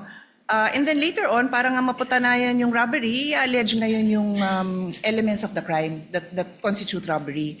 So, nung di pa ako abogado, di ko naman alam ang difference ng robbery and theft. Yung robbery kasi qualified yan eh. So, pumasok siya sa bahay using violence. That's what makes it robbery. So, kailangan i-allege yun. Sorry to be a bit technical. Alam kong yan ang phrase of the day. Let's not be technical. Phrase of the week, phrase of the month. But we have to be able to explain these things in a way that people understand without forgetting that these are rights of the defense and rights of the person who is being tried here, and kailangan maliwanag yung ating mga accusations. So, my question now goes to both the prosecution and the defense. I know that the defense, in their answer, questions the failure of the complaint or the articles to allege ultimate facts, and therefore, I think they filed the case before the Supreme Court. I'll give you your time to answer because I don't really recall that I heard it mentioned in the oral argument. So, again, with the permission of the presiding officer, papasadahan ko lang naman na nabanggit ko yun na nandyan yan sa nandun sa memorandum, pero hindi ko naalalang, I'm just speaking naman for myself kung ano yung mga sinabi ko dun sa aming meeting, na hindi ko naalalang nabanggit. Baka naman nasabi, hindi ko lang naalalang na-emphasize kasi nga limited yung time. But I do recall that it's in the complaint, it's in the answer, and then it's also in the memorandum. So, pinupursue nyo pa ba ito? Kasi me as a judge, importante to kasi paano ba didepensa ng maayos kung hindi nga nag-a-allege ng ultimate facts that go into the case.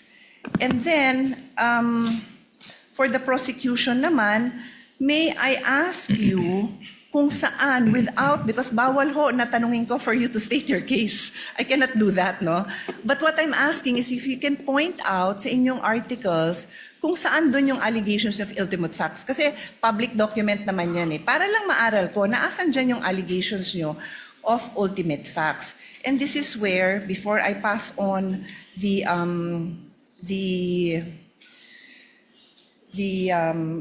floor to the parties to answer, I want to go into the principle of fishing expedition. Nagkataon na I came across the trial that we had for former Chief Justice Corona, and lumabas yung issue na yon. Nasabi ko, eksakto ito yung pinag-aaralan natin for today. Yung fishing expedition, and no less than the defense had to explain it in Filipino kasi sabi, baka hindi alam yung ibig sabihin ng fishing expedition, pangingisda ba daw yun? Parang hindi naman daw yun yung translation, no? Pero ito yung naghahagilap ka ng ebidensya kasi wala kang ebidensya. So I'll go back to a case and sama nyo to sa response nyo. Doon po sa kasong 𝗲𝗏𝗄𝗧𝗏 versus Metrobank in 2014, humingi dito ang petitioner ng motion for issuance of subpoena ducis tecum ad testificandum at sinabing padala daw ng documents relative to their loan to Metrobank, as well as those covering extrajudicial foreclosure. Sabi ng Supreme Court, this is tantamount to building their whole case from the evidence of their opponent. Bawal daw yun. Hindi daw pwede na yung kaso mo, nakabase lang dun sa, sasabihin mo dun sa kabila, labas mo nga lahat ng meron ka dyan. No, your case has to be built. Yung evidence mo has to be there. So I will also ask both parties, is that jurisprudence relevant to this case for the prosecution and then also for the defense? And then let us also include a discussion on why this is or is not a fishing expedition. Yun nga, napaka-importante po kasi ito dahil it is ingrained in a complaint na yung allegations mo ng ultimate facts, mapoprove mo ngayon yon with the evidence. Hindi pwede na wala kang ebidensya, hihingin mo lang ng hihingin by way of subpoena. Clear po yun sa batas. Kaya nga gusto kong ipaliwanag niyo sa akin, educate me why this applies, why this is not a fishing expedition, why the case I cited does not apply, because I assume that's the position of the prosecution. And then for the defense, ano naman po yung position niyo? Salamat. The counsel for respondent will give his answer first with respect to the question of Senator Judge Pia on ultimate facts as well as on fishing expedition. Thereafter, counsel for the panel of prosecutors. You may proceed, sir, when you're ready. Thank you, Your Honor.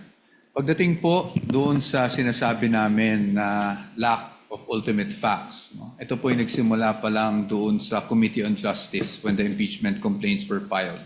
Because the allegation, and I'll stick just with this, I believe, Article 2. Pagdating po kasi doon, there was an allegation of unexplained wealth. Pero wala pong nakasulat kung saan nila nakuha, ano yung basehan ng unexplained wealth na yon. Ano yung act na ginawa ng Vice Presidente, kailan yon ginawa. At so sa amin, para masabi nilang nagkaroon ng unexplained wealth. Ang basic, if I may remember, was really just the fact na yung SALN niya ay lumaki from 2007 to 2025, which sa aming palagay does not show any factual allegation whatsoever, except for the fact that it grew bigger over a span of 20 years. Pangalawa, wala rin pong naka-attach, which I mentioned in the oral arguments last week, na kahit anong ebidensya or kahit supporting document man lang, huwag na nating tawaging ebidensya, supporting document that will support any allegation whatsoever of unexplained wealth.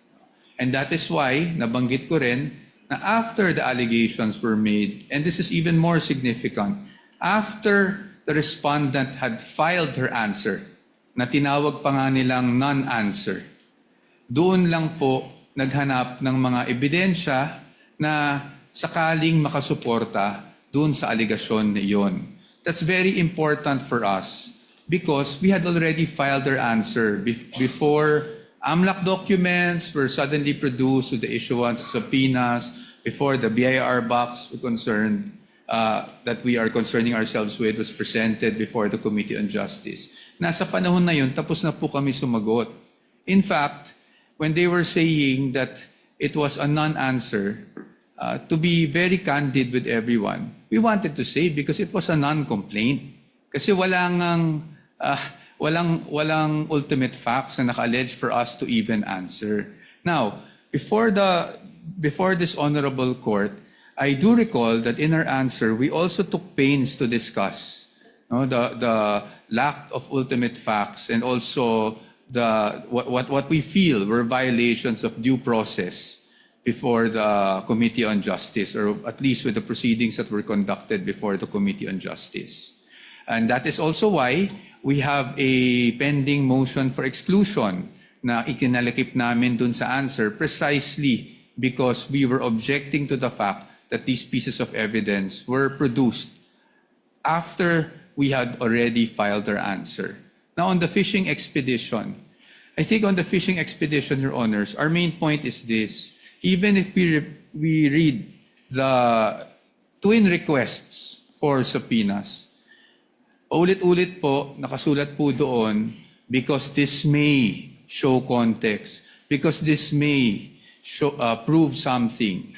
At para sa atin, this only shows, and at least, again, on the part of the defense, this is somewhat already an admission na hindi pa nga nila alam kung ano mismo doon sa mga hinihingi nila ang pwedeng sumuporta sa mga aligasyon na unexplained wealth.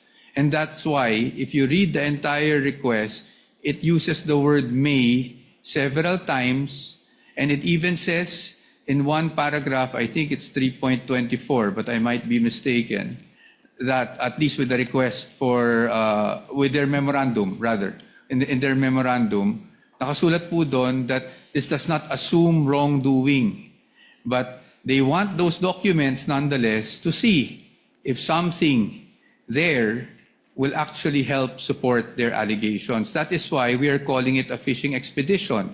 Dahil in Tagalog, para po maintindihan, sa aming pananaw, sa dami ng hinihing dokumento, para po itong nagtatapon po tayo sa dagat ng isang napakalaking lambat at umaasa tayo na kahit papano may mabingwit kahit isang pirasong ebidensya. Maraming salamat po. Counsel for the panel of prosecutors, the Honorable 𝗏𝗏𝗏. Thank you, Your Honors. The question propounded to this representation first is, what are the ultimate facts alleged in the articles of impeachment? Yung po ay nakasaad sa page 7 of the articles. And if I may be allowed to just read them briefly. You may do so, Counsel. Thank you, Your Honor. Respondent Vice President Sara Z. Duterte committed culpable violation of the Constitution and betrayed the public trust when she, A, amassed unexplained wealth manifestly disproportionate to her lawful income and earnings during her incumbency as a public official. B, failed to fully and truthfully disclose all her and her spouse's assets, liabilities, and net worth in her statement of assets, liabilities, and net worth, including in her salents for the years 2022, 2023, and 2024.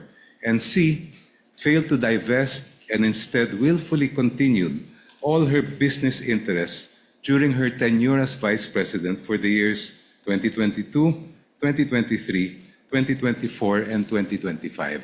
Please allow me to briefly explain why these are ultimate facts. Ultimate facts are basically the essential factual elements that make up a party's cause of action or defense.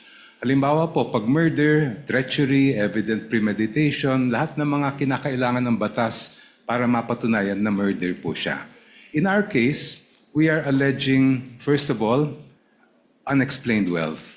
And based on the jurisprudence, the elements of unexplained wealth, the factual elements are amassing unexplained wealth, manifestly disproportionate to one's lawful income and earnings during one's incumbency as a public official. So, nasatisfy po namin yung requirement na pag-allege ng ultimate facts or essential factual elements sa tatlong bagay na po ito. The evidentiary facts follow in the succeeding pages of the articles. Doon po namin dinetalye kung ano yung mga iba't ibang paraan kung paano nakuha o naamas ni Vice President yung ang sinasabi natin na unexplained wealth. On to the issue of fishing expedition. Yung pong fishing expedition po ay halimbawa may sabina na baka sakali meron tayong makita. Yun po ang ibig sabihin ng fishing expedition. When the party requesting information does not know what might be produced and just as an off chance tries to use that instrument in order to gain evidence that may be used against the other party.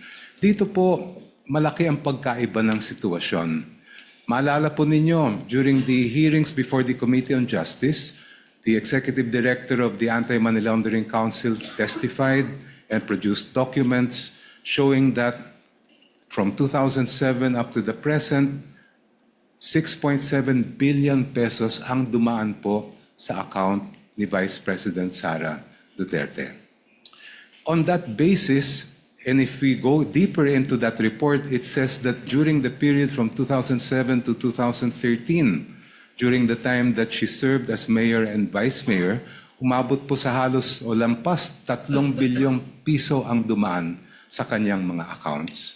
So may basehan po tayo para ipalabas ang bank records. We are not just guessing that there is something there because the AMLA itself has confirmed that there were covered and suspicious transaction reports submitted to them in those amounts that I mentioned. Malayo po ang fishing expedition sa ginagawa ng prosecution dito po. If we had no basis at all, if we did not know what was in the AMLA reports, ayun po, maaring sabihin na fishing expedition. But in this particular case, we know, because these are matters of record presented before the Committee on Justice. Second po, ang fishing expedition, maaring magamit yan sa ibang mga alegasyon tulad ng baka meron kang hindi na-declare sa iyong SALN. But when it comes to issues of unexplained wealth, it's very clear. The decisions of the court are very clear. To know whether a government official has amassed unexplained wealth, we must look at the entire incumbency of that official. Starting from day one, we look at their SALN, we look at all the income that he or she has earned, both lawful and not, and from there we make a determination whether there was unexplained wealth or not. For these reasons, Your Honors, the fishing expedition argument, in our view, is totally untenable. Senator Judge Pia, do you have further questions?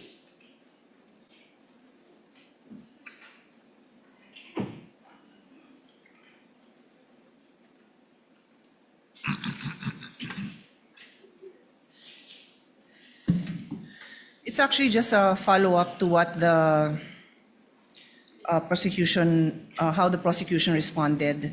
I think Senator Alan Peter will go into it, but since this is my line of questioning, I'll follow up lang on this point. No, His Honor, I earlier mentioned the fruit of the poison tree doctrine, and ulitin ko, pagka yung pinanggalingan ng information nyo bawal, hindi nyo na pwedeng gamitin yon. So His Honor said, I'm referring to Congressman Prosecutor 𝗟𝗟𝗠𝗘𝗡,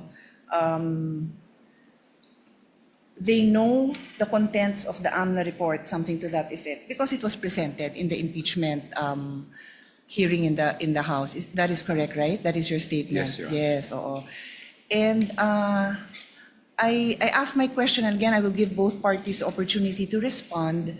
Ano yung basihan na i-reveal ng AMLC and their representatives sa inyo in the impeachment hearing in the House? Because ang nakasaad sa law, I don't even want to use my understanding of the law because it's what is read in the law. And I won't take up the time of this court na isa-isahin ko yun, pero nakasulat doon na confidential ito. So ano yung basis na mailabas yun doon sa impeachment court? Because, and since the mga allegations na meron kayo. So that's my question.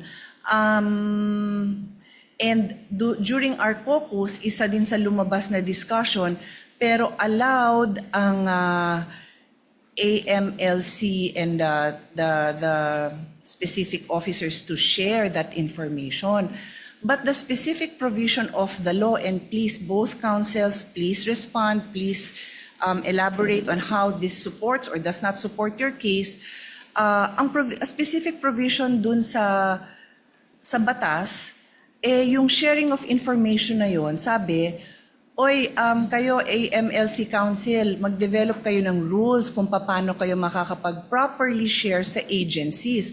I believe, and again, you feel free to elaborate on this or correct me, that's referring to the bank institutions, the AMLC hierarchy, and the agencies they deal with, not in court, because ulitin ko, nakasulat doon, confidential. So I will leave this here, that if it is confidential, it does not allow that this be divulged in the manner it was divulged. Then how do you use that? Because that is precisely the doctrine of the fruit of the poison tree. Please take your time to tell us why that information is not the fruit of the poison tree, and obviously for the side of the defense, they will tell us why they believe that it is the product of the fruit of the poison tree. Thank you, Mr. President. Counsel for the panel of prosecutors will please respond. Your Honor, Section 8A of the Anti-Money Laundering Law is really intended to prohibit or prevent leaks by officials of the Anti-Money Laundering Council. but it was never intended to prevent subpoenas coming from courts, including the impeachment court. Almost every week, the Sandigan Bayan issues subpoenas for AMLA records. And despite what would appear to be a very categorical prohibition contained in that section, every time subpoenas are issued by the Sandigan Bayan, they are honored by the AMLA and no one is questioning them. Ganun din po itong impeachment court. The subpoena issued by this impeachment court is for the purpose of determining accountability based on the power that is expressly given by the Constitution. Ang aming pong paniwala is that confidentiality cannot trump accountability. Thank you. Counsel for respondent. May Thank you. reply. Thank you, Your Honor. I cannot verify if indeed the Sandigan Bayan, as mentioned by opposing counsel, issues subpoenas against AMLA every week. So that I will not comment on because I cannot verify that. What is clear to us, Your Honors, as we have demonstrated last week, is that 8A is an absolute prohibition. And again, this was the latest amendment of the law back in 2021. And for us, Your Honors, that is why when this was presented, the House Committee on Justice, we had our objections to such matter. And in fact, Your Honors, it is the subject of our petition, the Supreme Court, and aside from that, a subject of our motion for exclusion before this Honorable Court. Ngayon po, sa atin, talagang yung tinutumbok natin is it is in fact within the fruit of the poisonous tree. In fact, I'm surprised, Your Honors, because, Your Honors, nabanggit na rin po ng aking distinguished opposing counsel na nakita na nila, may records na sila. In fact, if I'm not mistaken, it was also attached to the articles of impeachment. So kung meron na pala, bakit pa nila pinapasapina ngayon sa impeachment court? Is it because, I don't want to speculate, maybe I just won't go there. But ang sa akin lang po is, we have questioned this all throughout. No? Why? Because to us, unang-una, bawal siya. Pangalawa, hindi siya relevant. Bakit hindi siya relevant? Your Honors, transactions do not equate to wealth. Transactions do not equate to net worth. Especially if tinatali natin siya sa SALN. Because transactions happen over the course of the year, and in this case, years. Well, when you talk about SALN, we talk about net worth on a specific date in time, which is December 31 of every year. So sa atin po, ang aming pananaw dito ay hindi po relevant at hindi po, it will not directly show anything about wealth. Kasi, again, AMLAC transactions do not equate to net worth of a certain person. And that is why, Your Honors, we have opposed this. And we have opposed this since the time it was being presented at the House level. Thank you, Your Honors. Just for the record and for the information of the Senator Judges, I'm not sure about the Sandigan Bayan issuing a subpoena every week as well against AMLAC. But I'm well aware, the Court is well aware of cases decided by the Supreme Court precisely on subpoenas issued by the Sandigan Bayan vis-a-vis the AMLC. Senator Judge Pia, can you wind up? You're done? At this juncture, Chair will now recognize Senator Judge Alan Cayetano for his interjection and questions. You may proceed, sir, when you're ready. Before I ask question, Mr. Presiding Officer, may I thank you, the Senate President 𝗜𝗠𝗣𝗘𝗔𝗖𝗎, former Senate President Tito Soto, and the whole court, because in our caucus, you did three things. One, you allowed us to have the weekend to review all of the laws so that we can ask more intelligent questions. Two, you allowed to hear the discussions, mostly by Senator Pia, Senator Pangilinan, Senator Lacson, and former Senator Soto. And then number three, we discussed how a complex, or what word did you use a while ago, Mr. Presiding Officer, that it's two motions, but there may be issues underneath. Issues and sub-issues. So that after we ask questions and after you make a ruling, we'll, instead of asking for a division of the House just in case we do not agree, I'll make a manifestation, and then if others agree on how we can manifest or submit in writing in what parts of the ruling we agree or disagree for the record. May I proceed, Mr. Duly President? noted, Your Honor. You may proceed, sir. Good afternoon, Attorney 𝗏𝗠𝗣𝗘𝗧 and Attorney 𝗟𝗏. Afternoon. Yeah. So I really want to be enlightened. I have no illusion na magkakasundo yung dalawang side today because you have the eloquent Attorney 𝗏𝗏𝗏𝗏 on one side and the eloquent no joke on the other side. So sa pangalan pa lang baliktad na. But I think the discussions are very important. And I do appreciate your opening, Congressman 𝗏𝗏𝗏𝗏. I appreciate your oral arguments because I've been pondering these questions. What if, hindi ko na sabihin this administration, let's say in future administrations, this exact thing happens, 5 years, 3 years, 10 years, iba ang SALN, iba yung income ng COA chairman or ng ombudsman files cases, mukhang maraming congressman makakasuhan ngayon. So, very, very much relevant yung ating pinag-uusapan ngayon. So, just in the spirit of liberality, same kay Senator Pia, after one answers, if one wants to make a quick rebuttal, I'll ask you the question, but let's try to be concise. So, Counsel, may I ask, let's start with the case of Duterte versus House of Representatives. Thank you for reminding us about certain precedents and how I voted last time. But you would agree, di ba, that when you have legal proceedings, even in legislation, you follow what the latest law is. So, for example, if you're allowed to issue a general warrant before Stonehill versus 𝗏𝗏𝗏𝗏, but after Stonehill versus 𝗏𝗏𝗏𝗏, so if before Stonehill versus 𝗏𝗏𝗏𝗏 walang doctrine of the fruit of the poisonous tree, then some policemen will still submit evidence that was illegally acquired. But after that, we have to follow. So you did make your point about obiter dictum. I'll go to that. But I just want to start out by saying that the fact is there is a Duterte versus House of Representatives. So with your permission, let's start discussing that. So this case of Duterte versus House of Representatives came out after the impeachment of CJ Corona, correct? Yes, Your Honor. And the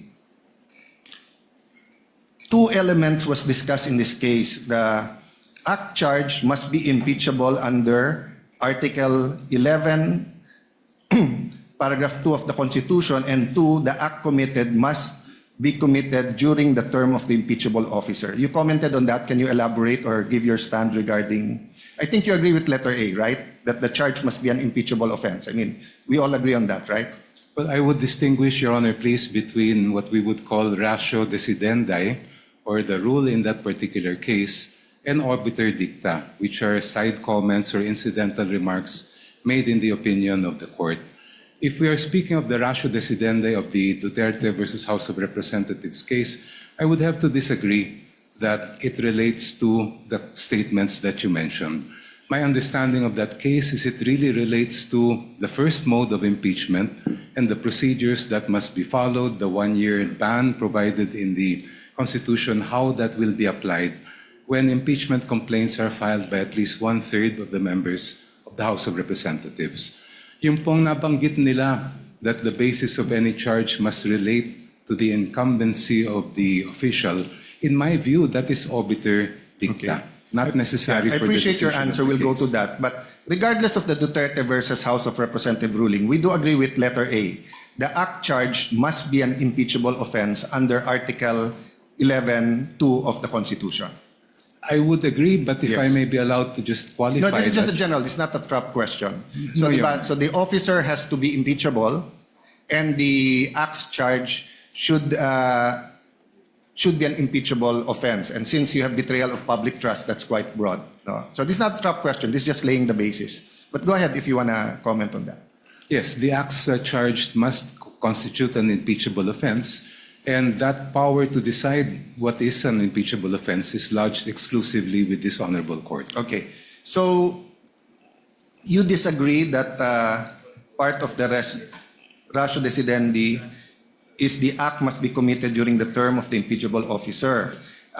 Thank you for bringing it up now, because I think all throughout the trial, especially in the articles where we will bring up acts before 2022, this discussion will be relevant, no? So by discussing this,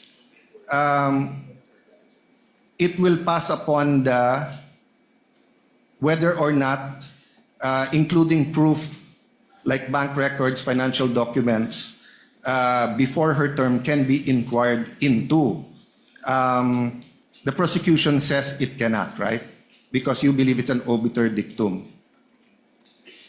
I'm just restating. You can say it in your words. You believe that the statement that the act must be committed during the term of the impeachable officer is not the law of the land. It's an obiter dictum. In the first place, if Your Honor, please, that was not the exact statement of the court. Okay. The court said the basis of the charge must relate to the incumbency of the impeachable official, Yes. which does not rule out the presentation of evidence of acts or omissions that occurred before the person became an So impeachable officer. let's take the judicial notice of the, as you said more eloquently and correctly, that the acts, no, during her term. So can you define, you defined this in your opening statement, but for the sake of this discussion, an obiter dictum is what? It's a side comment, Your Honor, that is not necessary for the resolution of that case.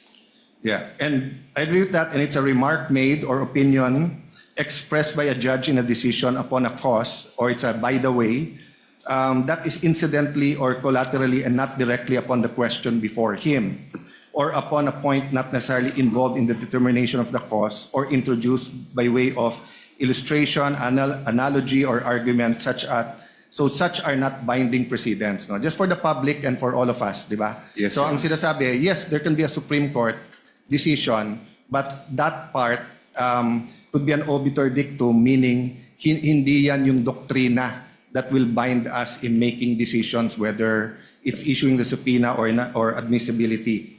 But are you aware of the 𝗓𝗏𝗓𝗏 versus Court of Appeals, GR 142947, March 19, 2002? I won't take it against both of you if you do not. There are thousands of cases. It talks about what is obiter dictum. Have you passed about on this, both counsels? For me, Your Honor. Yeah, so the prosecution characterization of the requirement that the basis of the charge must be for impeachable acts or omissions committed in relation to their office during the current term of the impeachable officer as an obiter dictum. But in the Court of Appeals, in 𝗓𝗏𝗓𝗏 versus Court of Appeals, in that case, the Supreme Court held an adjudication on any point within the issues presented by the case cannot be considered an obiter dictum, even where the point is only incidentally involved. So we agree if it's incidental, pwedeng obiter, but if it's on point within the issues, sabi ng 𝗓𝗏𝗓𝗏 case, it is not.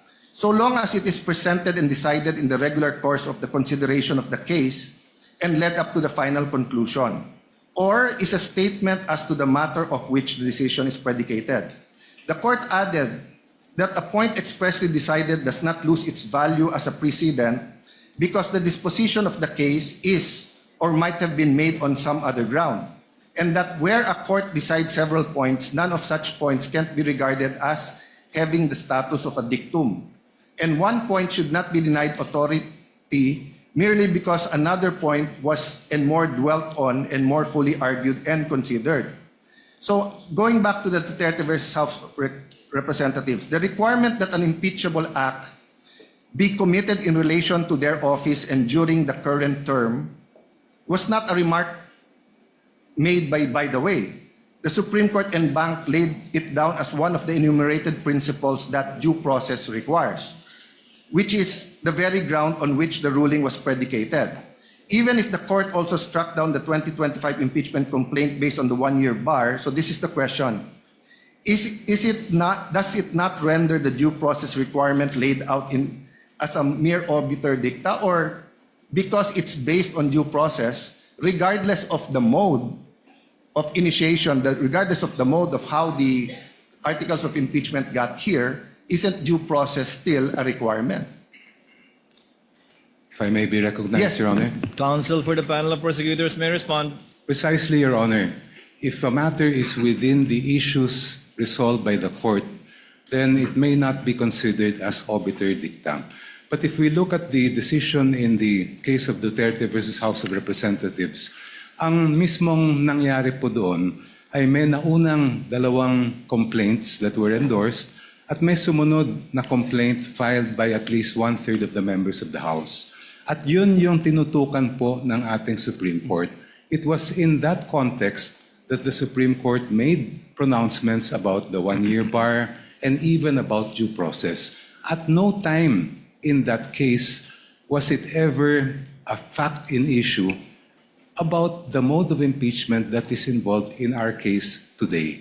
Ang pinag-uusapan po natin dito ay individual complaints that were then referred by the House to the Committee on Justice, heard by the committee, and then brought back to the plenary and eventually umabot po dito through articles of impeachment.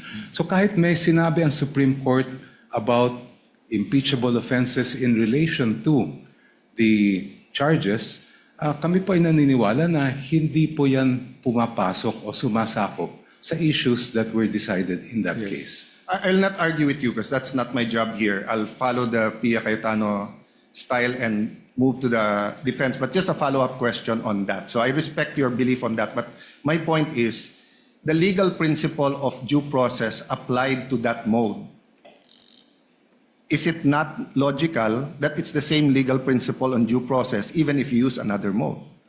First of all, if Your Honors, please, when we speak of due process, of course, there are 2 types, substantive and procedural due process. And when we speak of substantive, we're talking about protections to life, liberty, and property. Wala naman pong ganun na issue po dito sa atin because office is not a property. We're not talking about the life or liberty of the respondent. Ang pinag-uusapan po natin dito kung due process ang issue ay simply fundamental fairness. And I do believe that this proceeding does require fundamental fairness, but at the same time, it does not require that this court be hamstrung in terms of how to decide whether an offense is impeachable or not. That power is exclusively given to this court at dapat kayo lang po ang magdesisyon at magpasya kung ano nga ba yan. So when we speak of what is an impeachable offense, may kaugnayan po yan doon sa nabanggit ninyong the basis of the charge must relate to the incumbency.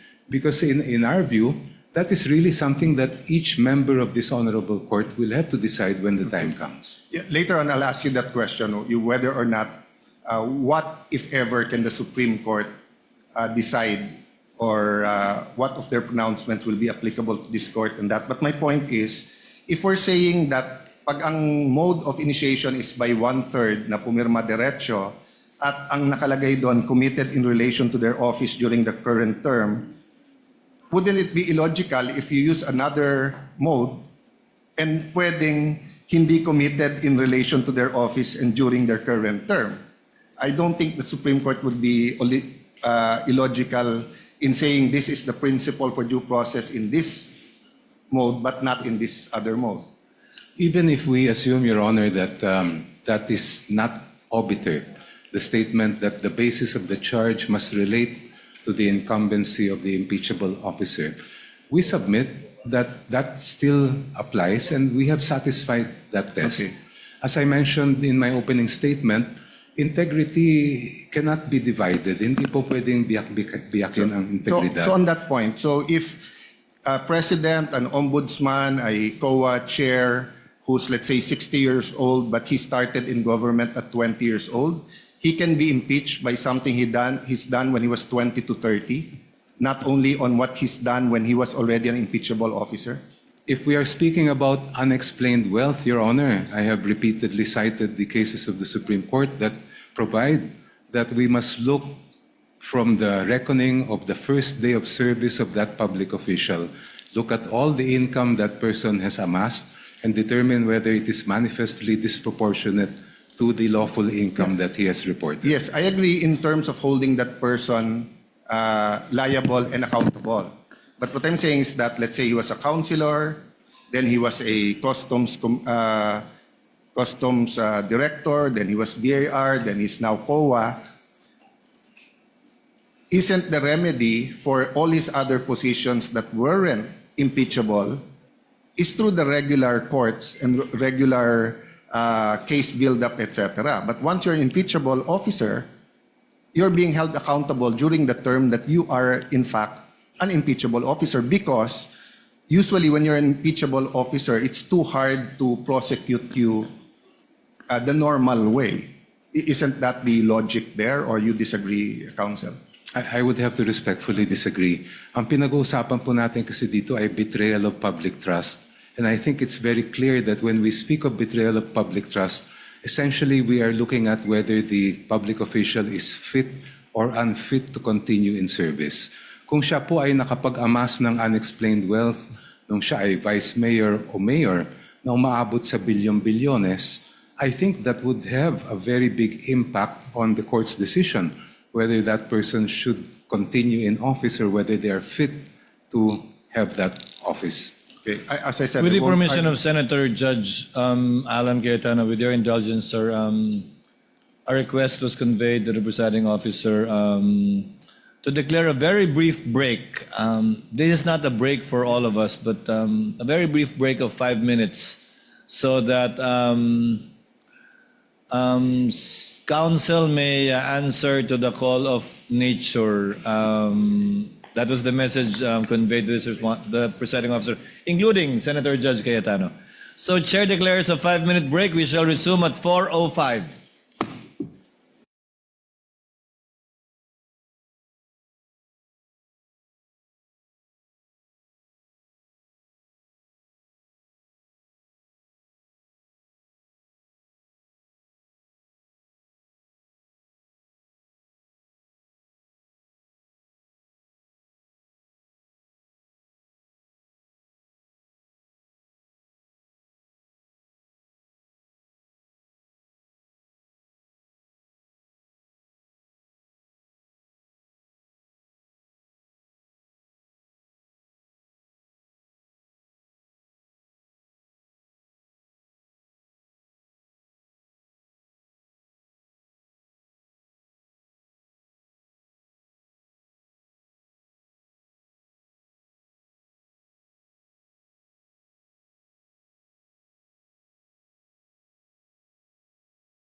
Resumed.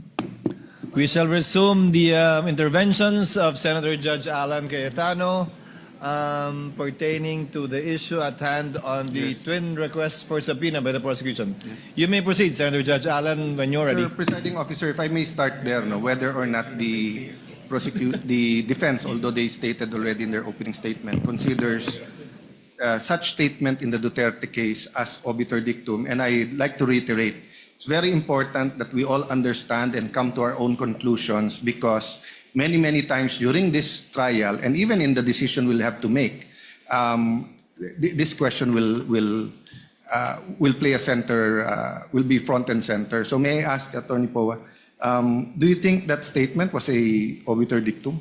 As stated, Your Honors, thank you for the question. Stated last week, Your Honors, it is our position of the defense that that is not obiter dictum, precisely because, Your Honors, it is our theory that when the Supreme Court decided the case of Duterte versus HOR, the point that the one-year bar was triggered is precisely because there was a violation of due process. That's why, if you read the decision, Supreme Court, through the words of course, Senior Associate Justice Marvic Leonen, painstakingly discussed what due process is actually in an impeachment proceeding. And in fact, there was a line in that decision that says that they wanted to clarify the guidelines on impeachment proceedings. Further to that, Your Honor, hindi lang po sa decision, pero pati po doon sa binibigay na primer or summary ng Supreme Court bago nila ilabas yung buong decision, they enumerated the guidelines, which were around 7 points, if I'm not mistaken. And the 6th point is actually on what is an impeachable offense. And in fact, we have prepared copies of that primer for the senator judges, which we can distribute, so that makita po nyo na while ang effect ay na-trigger yung one-year bar, it was really due process that the Supreme Court was discussing in that case to guide. Yes. Commission Counsel for Respondent, kindly submit that to the Clerk of Court. Yes, Your Honor. Thank you. You may proceed, sir.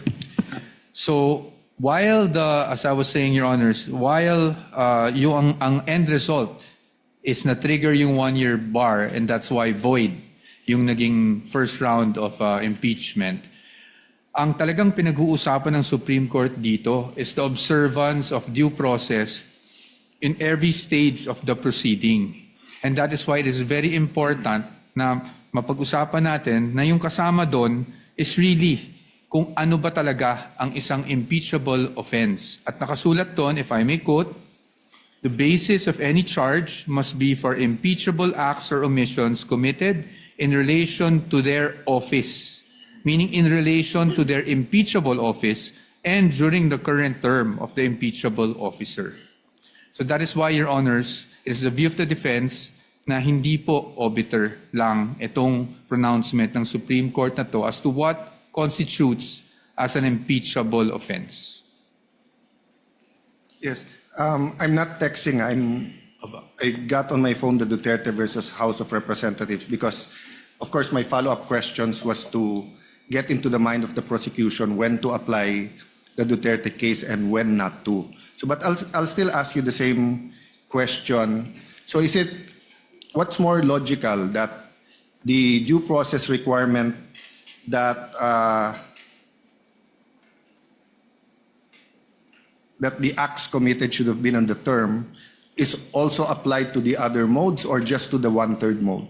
All modes of impeachment, Your Honor. That is our position. Kasi po, we would veer into absurdity, no? Na kung dun sa one-third mode tayo, ang impeachable offenses limited lang sa term, pero pagdating doon naman sa other mode, which dinaanan, admittedly, at yun ang dinaanan nitong current proceedings natin, mag-iiba ang definition ng impeachable offense.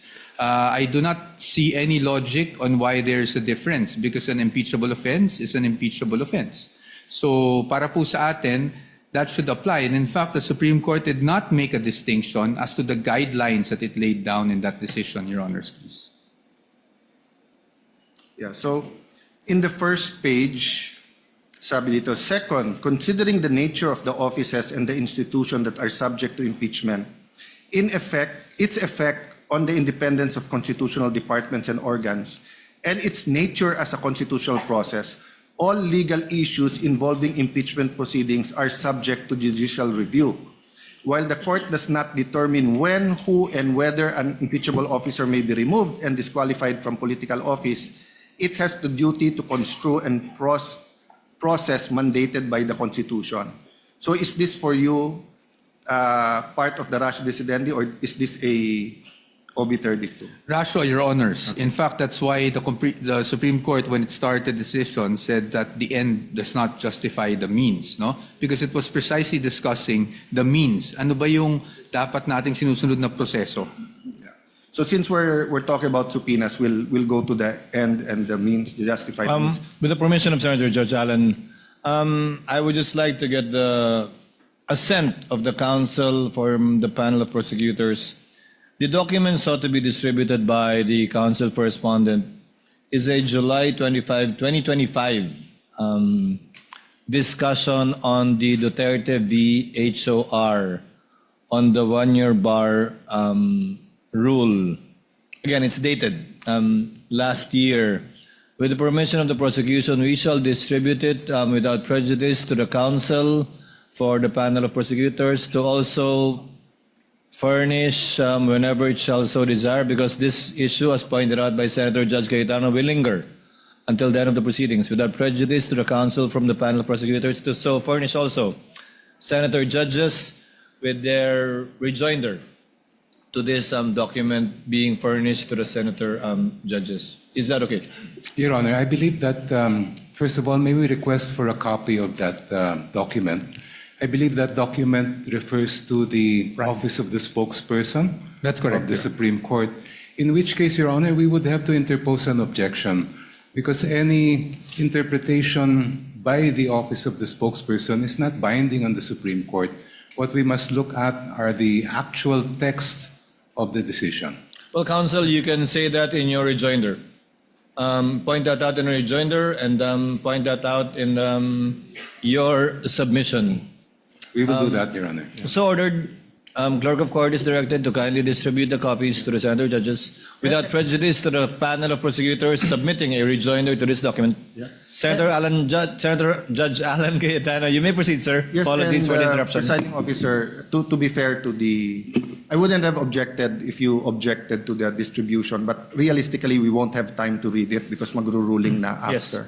So it'll be more of reference materials. But feel free also to, if you feel that you should submit in writing a rejoinder to be fair to everyone. So if the voting was tomorrow, and it would be unfair to distribute it.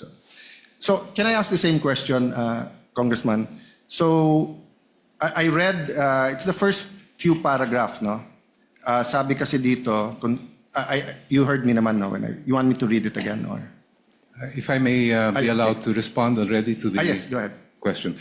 First of all, Your Honor, I think we must point out one of the plainest reasons why that statement in the Duterte ruling is obiter dictum.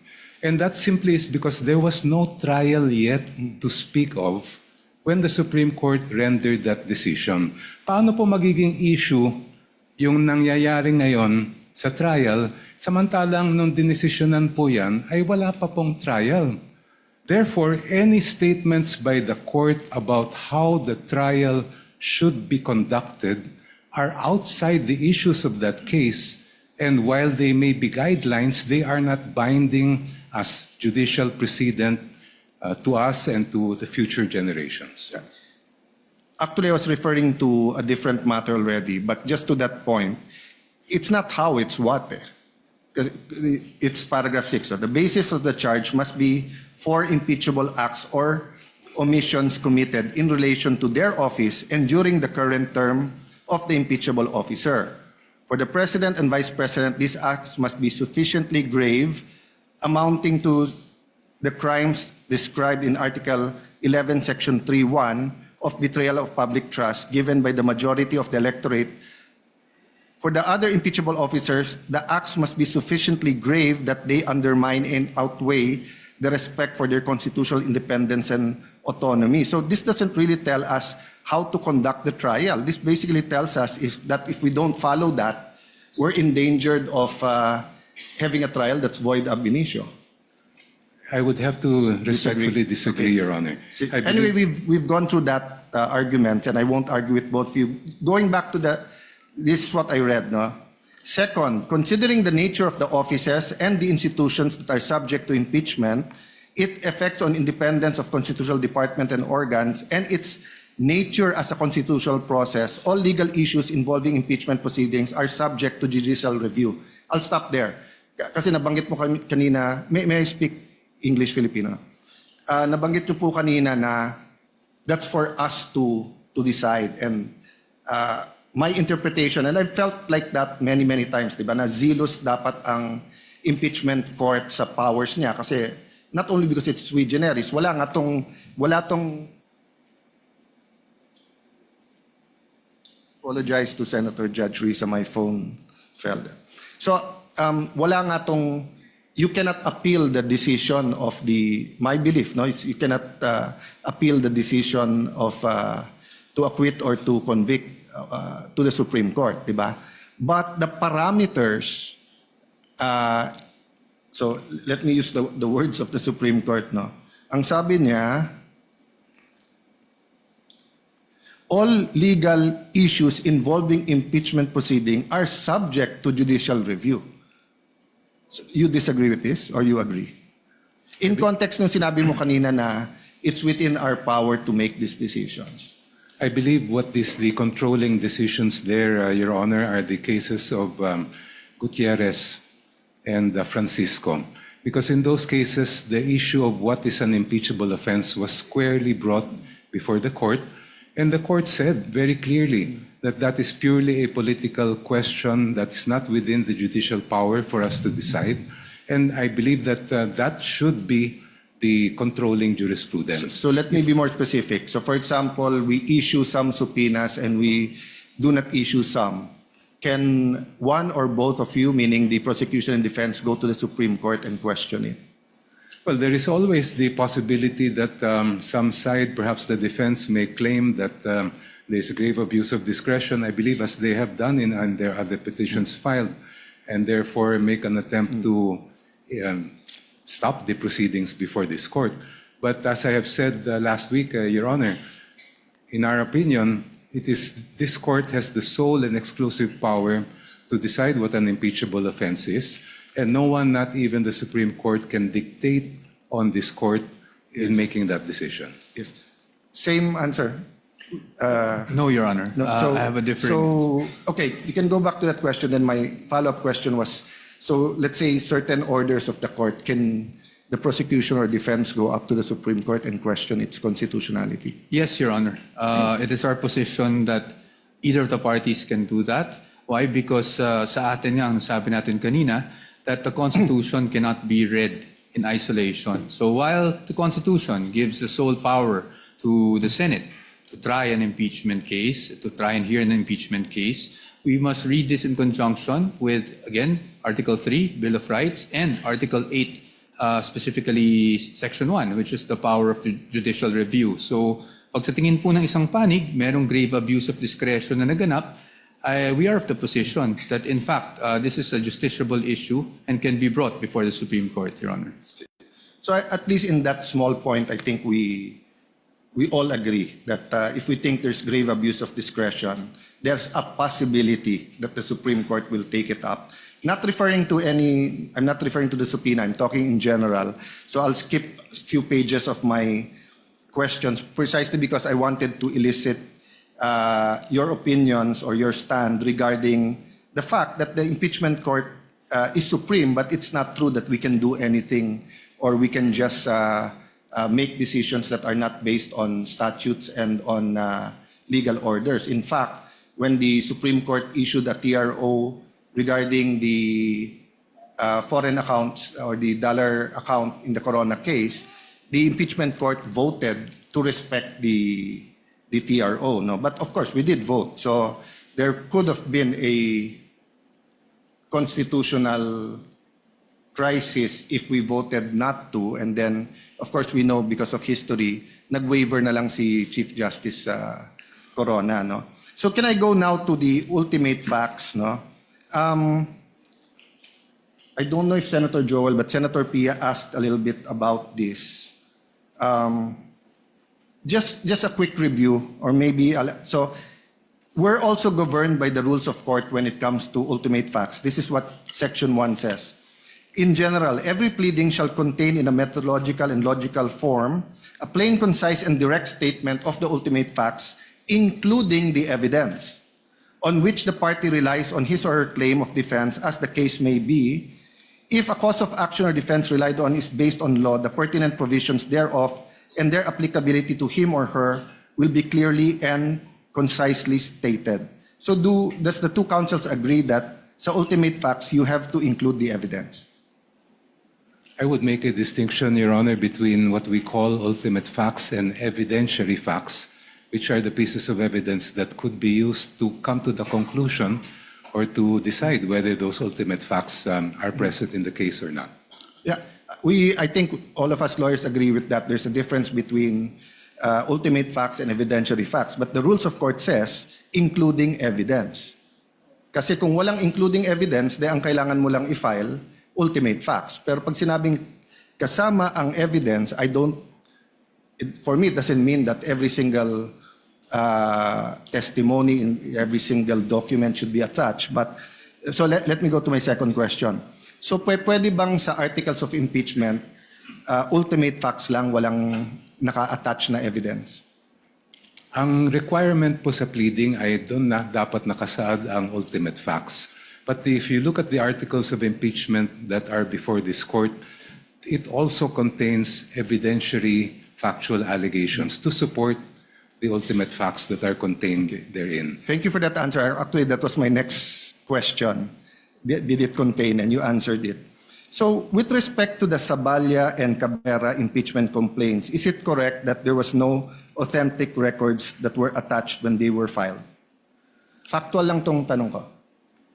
If Your Honor, please, first of all, I would have to raise an issue with respect to whether this honorable court is acting as an appellate or review court of what happened during the House proceedings. The power to initiate an impeachment complaint is exclusively lodged with the House, while the power to try and decide that impeachment case is exclusively lodged with this honorable court. And I don't believe that it is part of the function to go back to what may have happened during the proceedings before the House, since the articles have already been transmitted to this honorable. Well, Counsel, even your students, colleagues, recognize that you are a brilliant man. You're very well learned sa law, but minsan mabilis. Kasi actually, that's not where I was going. Binaliktad ko lang. So two of my colleagues started with, or in your discussions, ano yung fishing expedition going down to ultimate facts and evidentiary. Ako, I wanted to distinguish when is it a fishing expedition and when it's not. So I just wanted to know as a fact. Or can we take judicial notice that there was no authentic records in the 𝗓𝗪𝗓 and Cabrera?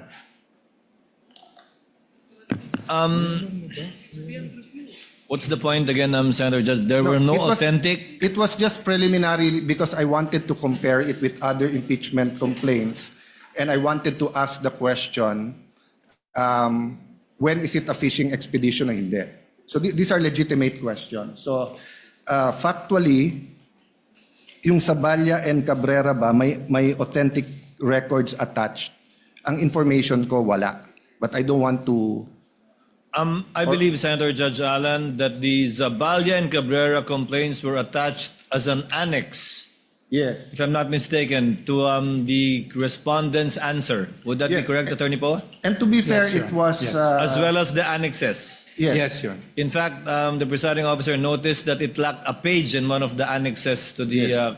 I think, 𝗓𝗪𝗓 complaint, So which anyway, I think pointed out. So that's a fact. yeah, So it's in the lang- records, Senator Judge factual Allen. lang po. So in the absence of authentic supporting record, what factual basis did the prosecution rely on to say that the allegations were sufficient in form and substance? If I recall correctly, Your Honor, please, there were some attachments to both complaints. And I'm not aware of any rule in the House of Representatives as far as impeachment cases are concerned that limit what may be discussed or investigated by the committee to only what is contained and attached to the impeachment complaint. I'm not questioning if there's an attachment. I'm questioning whether there was, I'm asking question. I'm not even questioning it. I'm asking questions on if there were authentic records. So I'll move on. No? In the complaint against President Bongbong Marcos, the finding was the complaint failed to establish any factual nexus between the president and an impeachable offense. What are presented were policy and disagreements and generalized accusations, not ultimate facts. Yun ang finding ng Committee on Justice. Correct? Yes, Your Honor, to the best of my recollection. So that's my question. After answering that question, does the prosecution agree that the requirement of alleging ultimate facts applies equally to all impeachment complaints, regardless of it's the president or the vice president, regardless if it's the ombudsman or the COA chairman? Yes, Your Honor, and as I recall, when the members of the committee examined the complaint filed against the president, the conclusion of the committee was in fact that there were only conclusions of law contained in that complaint, not allegations of ultimate facts. Yes, yet in that complaint, there were documents attached, authentic records, and the House did not ask na masupina yung AMLA, BIR, and bank records of the president. The requirement, if Your Honor, please, of ultimate facts is really based on what is alleged in the petition or complaint itself. But what was the exact words of counsel? Ang katotohanan ay hindi confidential. Hindi confidential. So why in the case of President Marcos is the katotohanan confidential, but in the case of Vice President Sara, it's not confidential? Wala naman po akong maalalang ruling ng committee in the case of the president na meron silang sinabing confidential.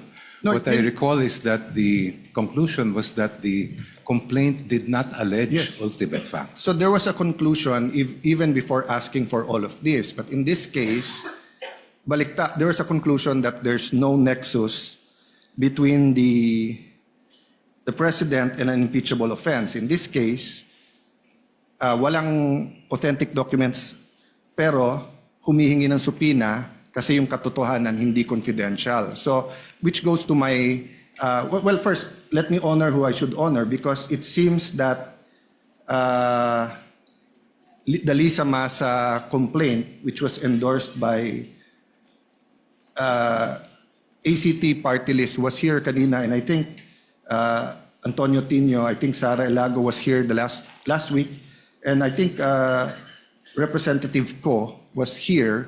So in their case kasi, I can say walang selective justice because they wanted the same standards of president and vice president. So that's my next question.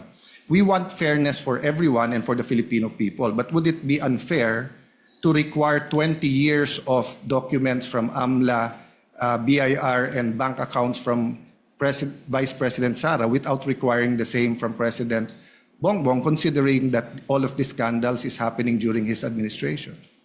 If the allegations of the complaint against the president did in fact contain ultimate facts, I would see no reason why the Committee on Justice should not have proceeded with it. So I'll take that answer. May I ask the same question? Rule 8, ultimate facts including evidence. So the answer of the prosecution was that basta't may evidentiary facts. But ang nakalagay kasi sa Section 1 ng Rule 8, including evidence, what is the position of the defense on this? The defense follows strictly the rules, Your Honors. While I agree with the distinguished opposing counsel na iba yung ultimate facts and evidentiary facts, no? I don't want to blur that line. Tama naman po yung sinabi ng ating opposing. But yun nga po yung punto namin, no? In the Zavala and Cabrera complaints, Wala pong ultimate facts at wala din pong evidence or evidentiary na nakakalakip doon po sa mga complaints, and which is the very issue that we brought up to the Supreme Court, Your Honor. So if you were representing now the President and the opposing counsel was also asking for 20 years of records of AMLA, bank accounts, and BIR, would you still have the same position? Your Honors, That unless it is relevant and definite, I read in your pleadings, diba, and in your position paper na yun yung... So kasi I'll ask na rin my next question. Why is it definite in your view? Opo. So on the first question, yes, Your Honor. Even if I were to be representing the President now, I would have the same view, no? Na hindi po pwedeng ganun ka 20 years ang span ng mga documents na hiningi, precisely because the jurisprudence provides that for a valid subpoena to issue, it must be particularly described, plus yung sinasabi po natin na relevance. Now, to the second question as to why it is not particularly described, Your Honors, unang-una, let's start with the bank accounts. No? Yung bank accounts na naka-enumerate sa kanilang request, it is our position na yun po yung natawag kanina na fruit of the poisonous tree. Because as you can see, lahat po ng pinanggalingan na accounts na yan ay yung AMLAC. But which we are contesting. No? Sa amin po, unlawful po yung naging disclosure sa Committee on Justice. But more importantly, pangalawa, aside from just the mere bank accounts, the documents they're asking, Your Honors, while they are specified, kung titingnan mo talaga ng mabuti kung anong hinihingi nila, they're asking for all bank records without any assertion as to why all of these are relevant to prove whatever allegation they have stated in the articles of impeachment. I'll skip many questions here and go to that question. But to be fair, Congressman Dioknos, you said that's an exclusive authority, right, power of the House. So if I want to question the difference, I'll do that in either the Senate or as a private citizen. So I won't go into that. But I ask that now in context of whether or not the certain parameters in the subpoena you're asking for is valid or not. So let me just go to this series of questions.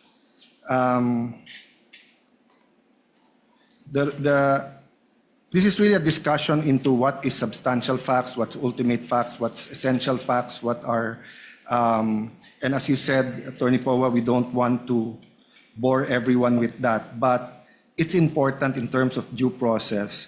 So basically, diba, the ultimate facts are that establish the charge, in this case, unexplained wealth.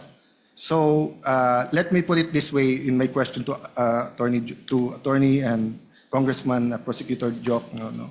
So like if I say that may kilala akong politiko, commissioner ng ganito, or congressman, senator, whatever, ang SALN niya was 1 peso, or what's a reasonable amount? SALN niya was 1 million, 20 years later it's 20 million, versus the commissioner of BIR in 5 years, it gained 50 million compared to this congressman ganito. Then I said, eto lang income niya, unexplained wealth yan. In your view, is that sufficient na for the impeachment court then to issue the subpoenas? Or do you have to specify na, for example, you say that that commissioner, sa SALN niya, he only had 2 cars, but he actually has more than 4. Therefore, penging subpoena para sa LTO. O that commissioner, ang sabi niya, isa lang ang bahay niya. Pero subpoena sa LRA kasi 4 ang nakita namin. Diba? Kasi on the later examples, medyo mas malinaw yung ultimate facts. Pero yung pag sinabi mo lang, eto SALN, eto tumaas, which was my point actually in my last few vlogs, that just because tumaas yung SALN, that doesn't mean that there's ill-gotten wealth. But my question there was, does that give us now the authority to get the bank accounts, the AMLA and the BIR? Because whatever we do in the impeachment court is for impeachable officers. But nanonood din yung Sandigan Bayan, nanonood din RTC, MTC, nanonood din yung Supreme Court. So whatever rule we have here, that will influence then how we deal with barangay captains all the way to anyone who's not impeachable, no? For unexplained wealth, Your Honor, I believe the ultimate facts must include the following. First, that the person involved amassed wealth. Second, that that wealth is manifestly disproportionate to that person's lawful income. So kailangan po natin makita kung ano yung kanyang kayamanan at kailangan natin ikumpara doon sa lehitimo niyang kinita.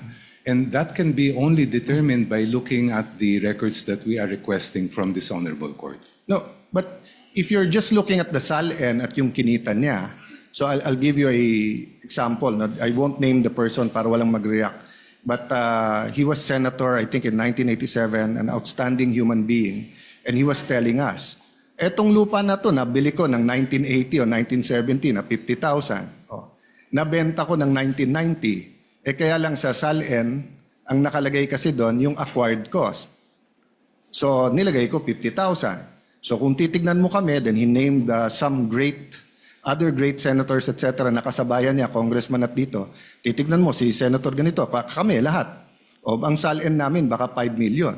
Pero yung 100,000 na lupa na binili namin noon, baka 5 million, 20 million, 30 million. So if one of those officials suddenly sold the property and then placed the money that came in, so let's say the 100,000 property was sold for 5 million, but then for example, pinang-blow out niya sa pamilya yung 500,000 before December 31 of that year, mag-i-increase yung kanyang SALN by 4.5 million.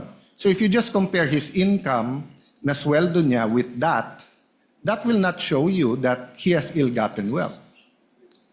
So compared na pagka inallege ko na ang sweldo niya 200,000, eto, pero bakit may bahay siya sa ganito, nawala sa SALN niya. Diba? So I agree na sundan natin yung ebidensya. If the SALN is much more than what you're making, that could spark your curiosity, your suspicion, and continue to investigate. But do you make the conclusion now and file the impeachment case that since malayo yung SALN sa income, therefore ill-gotten yon, without giving that person a way to explain before you subpoena every single document about their lives? That's precisely why, Your Honor, they call it unexplained wealth. Doon po natin malalaman yan sa mga dokumento. No, I agree. Ngayon, kung they call it Go ahead, sorry. I'm sorry, Your Honor. I'm sorry. I'm the one. Please continue. Kung halimbawa sa binigay niyong example ay nag-appreciate yung value of the land, then I would not call that unexplained. I would call that explained wealth. Yes, but you're introducing a new concept now, unexplained wealth versus ill-gotten wealth. I agree with you. Unexplained wealth is that if you look at the SALN at hindi tumutugma, may may unexplained wealth. That's why you ask them to explain it. And then pag hindi maganda yung explanation and may ebidensya ka, then you can go against that person for ill-gotten wealth. Diba? But like in certain parts here, I saw some that I would consider even without asking you evidence. But for example, yung mga kumpanya. Sabi dito, lugi yung kumpanya. So kung lugi yung kumpanya, hindi makaka-contribute yun sa kanyang ill-gotten wealth kung meron man. So why are we getting all the documents about those companies? Doon pumapasok yung criticism ng iba, is this a fishing expedition? Kasi if I had 5 companies and they were all making money and supposedly I only own 1% of that company but I'm getting half of that income, I would agree with you, isupina lahat yan. Tignan natin yung flow niyan, baka yan yung pumasok sa akin. Pero lugi nga yung mga kumpanya. As an example, So that's my point. Is it enough in the view of the prosecution panel just to allege, malaki yung SALN mo, bigger than your monthly sweldo? Both of us agree, it's unexplained. But is it ill-gotten? Or do you need more allegations to show that it was ill-gotten? Well, Your Honor, please, the decision whether wealth is unexplained or, as you said, ill-gotten is really a decision that this honorable court will make based on the evidence. Ang gusto lang po namin ay mailatag ang ebidensya sa inyong harap para kayo na mismo ang magsabi. At para malaman po yan, we have to look at the statements of assets, liabilities, and net worth. We have to look at the lawful income reported in the ITRs. We have to look at the bank records in terms of kung ano yung pumasok at lumabas sa kanilang mga accounts. I'm sorry, Your Honor. You go ahead, go ahead. It's mine. As Sorry. far as the businesses are concerned, that has to do with the third subcharge under unexplained wealth. Yung pong continuing to participate in business interests despite the clear and express prohibition provided in the Constitution. We want to know whether those businesses, yung ba ay mga operational ba ito? Ito ba ay talagang sabihin natin na nandun yung sinasabi nga na inaamin ni Vice President sa kanyang salin na business interest nga niya yon. Yeah, I'm skipping because this is mostly questions on fishing expedition. I'll go to the defense after this, but can you tell us the difference between evidence and proof? In your layman's term or legal terms? Or if you want to look it up, but in how do we explain to people the difference between evidence and proof? Napakabigat po ng inyong tanong. In our words lang. I will para try lang my maintindihan. best, Your Honor, to answer it. In a court proceeding, whether we're speaking of an impeachment court or a regular court, the judges look at the evidence. They may never be able to know the entire truth kasi ang pangyayari ay nangyari dati pa po. Essentially, a trial is really a reconstruction of something that happened before. So it may happen in some cases that there is enough evidence to make conclusions as far as a judgment is concerned, even if the members of the court did not get to see the entire truth. Yes. Ang gusto po namin maiwasan dito sa impeachment court ay meron po tayong hindi mailatag na ebidensya sa mga mahistrado po na nandito para talagang maging buo yung larawan nila bago po kayo magpapasya. Yeah. I don't think there's any question that all of us here want na mailatag yung ebidensya. The question is, do you have the evidence or are you fishing for the evidence? And that's a question not only for you, but for every single impeachment process, not only the umabot dito, because myself, Senator Zubiri, Senator Chis Escudero, then later on Senator Villanueva, has been in the House many times during impeachments of presidents and chief justices. No? But the reason I ask between evidence and proof is because if you have the evidence, you want the opportunity, diba, to bring it here, show the relevancy, connect it to the crime, we admit it so that if it's true, then we can convict. The opposite sides na will either question, hindi admissible yan, or admissible pero walang relationship yan, etc. No? So what I'm saying is that if you're going to prove your case with no evidence, except that if you get all of that, then magiging arbitrary yung House of Representatives, sinong gusto nilang i-impeach, because almost any public official who's been there for a long time, you will see discrepancies in their SALN because unang-una iba yung acquisition cost at iba yung current value at iba din yung deadline ng December 31, no? Which after this I'll ask the defense to answer, then I'll go into the AMLA, which is different from bank accounts, no? So if you're coming to the court with evidence already, but kinukuha mo yung subpoena na yan, di ba, to further prove your point, I don't think there'll be a question there. As Attorney Powa said kanina na kung yung BIR box na yan, alam natin yung laman, and dapat gamitin dito, they inallege nyo na. Pero kung hindi alam yung laman, are we fishing there if there's a tax evasion or wala? I don't know the answer. I'm asking you the question. You can answer it in any way you're comfortable in answering. If I may briefly narrate the procedure that the House might had to undergo for the articles to reach this honorable court.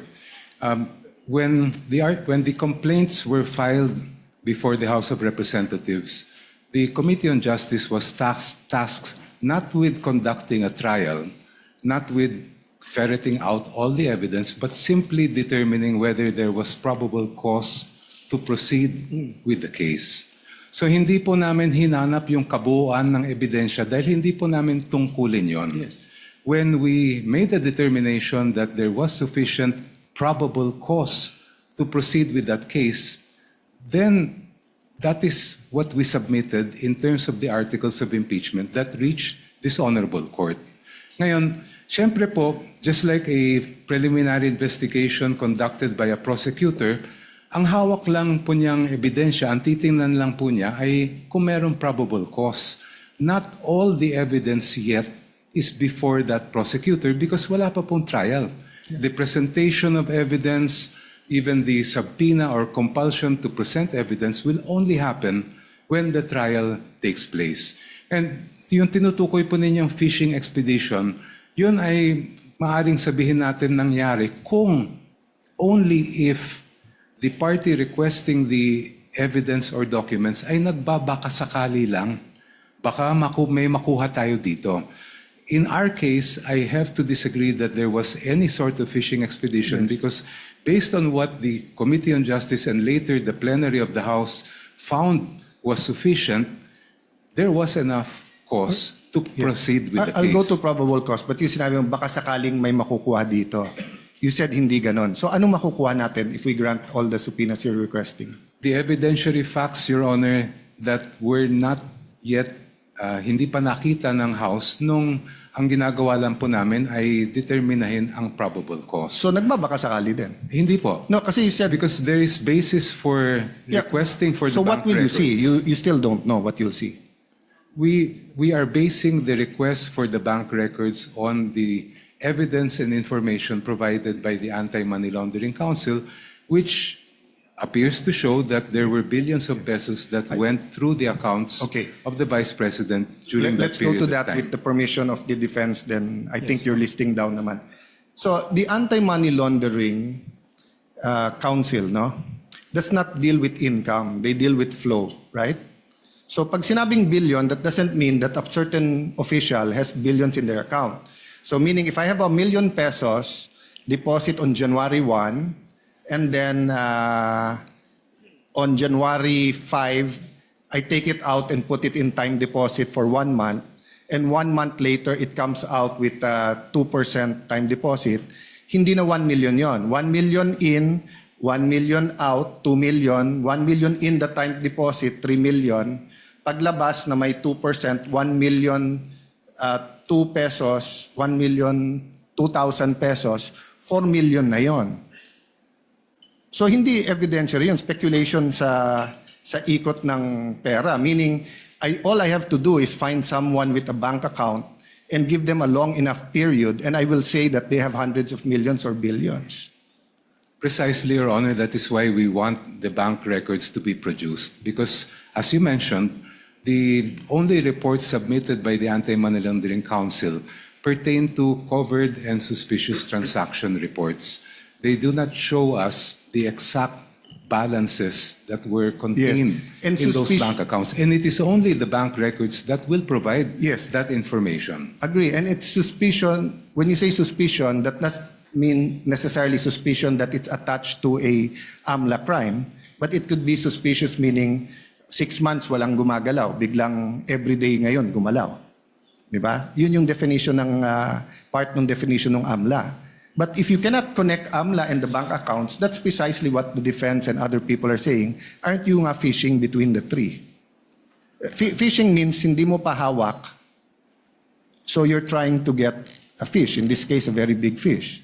Di ba? So, pag sinabing hindi fishing expedition, meron ka ng ebidensya, but you want to prove that in court, and you need that to prove it, but you know what to prove already.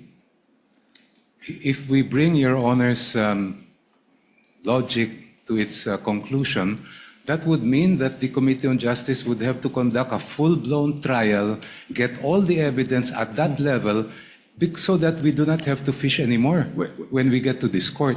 When that is not the contemplation of the procedure for impeachment under the Constitution. I won't argue what the With the permission of the gentleman of the floor, Senator Cayetano. Last 2 questions. Thank you very much. So, Senator Escudero, myself, we were in the Estrada and Arroyo impeachment. It's harder to impeach a president than a vice president. Di ba? But whether it was accounts, anong laman, property, kotse, we did our homework. So it's not my place to tell you did or not. Kaya nga tinatanong ko, may ebidensya ba o wala? Or is it a fishing expedition or not? But as I said a while ago, I won't argue. So I have one last question after that, but I'll go first to the defense. In the context of what I asked, no? Between those two examples, eto salin mo, eto income mo, malaki salin mo, we can agree it's unexplained. Kasi nga, you need to explain it further. But is it automatically ill-gotten wealth? No, Your Honor. So if it's not automatically ill-gotten wealth, in your view, I mean, I read this from your, maybe you can just restate, why is it a fishing expedition? Opo.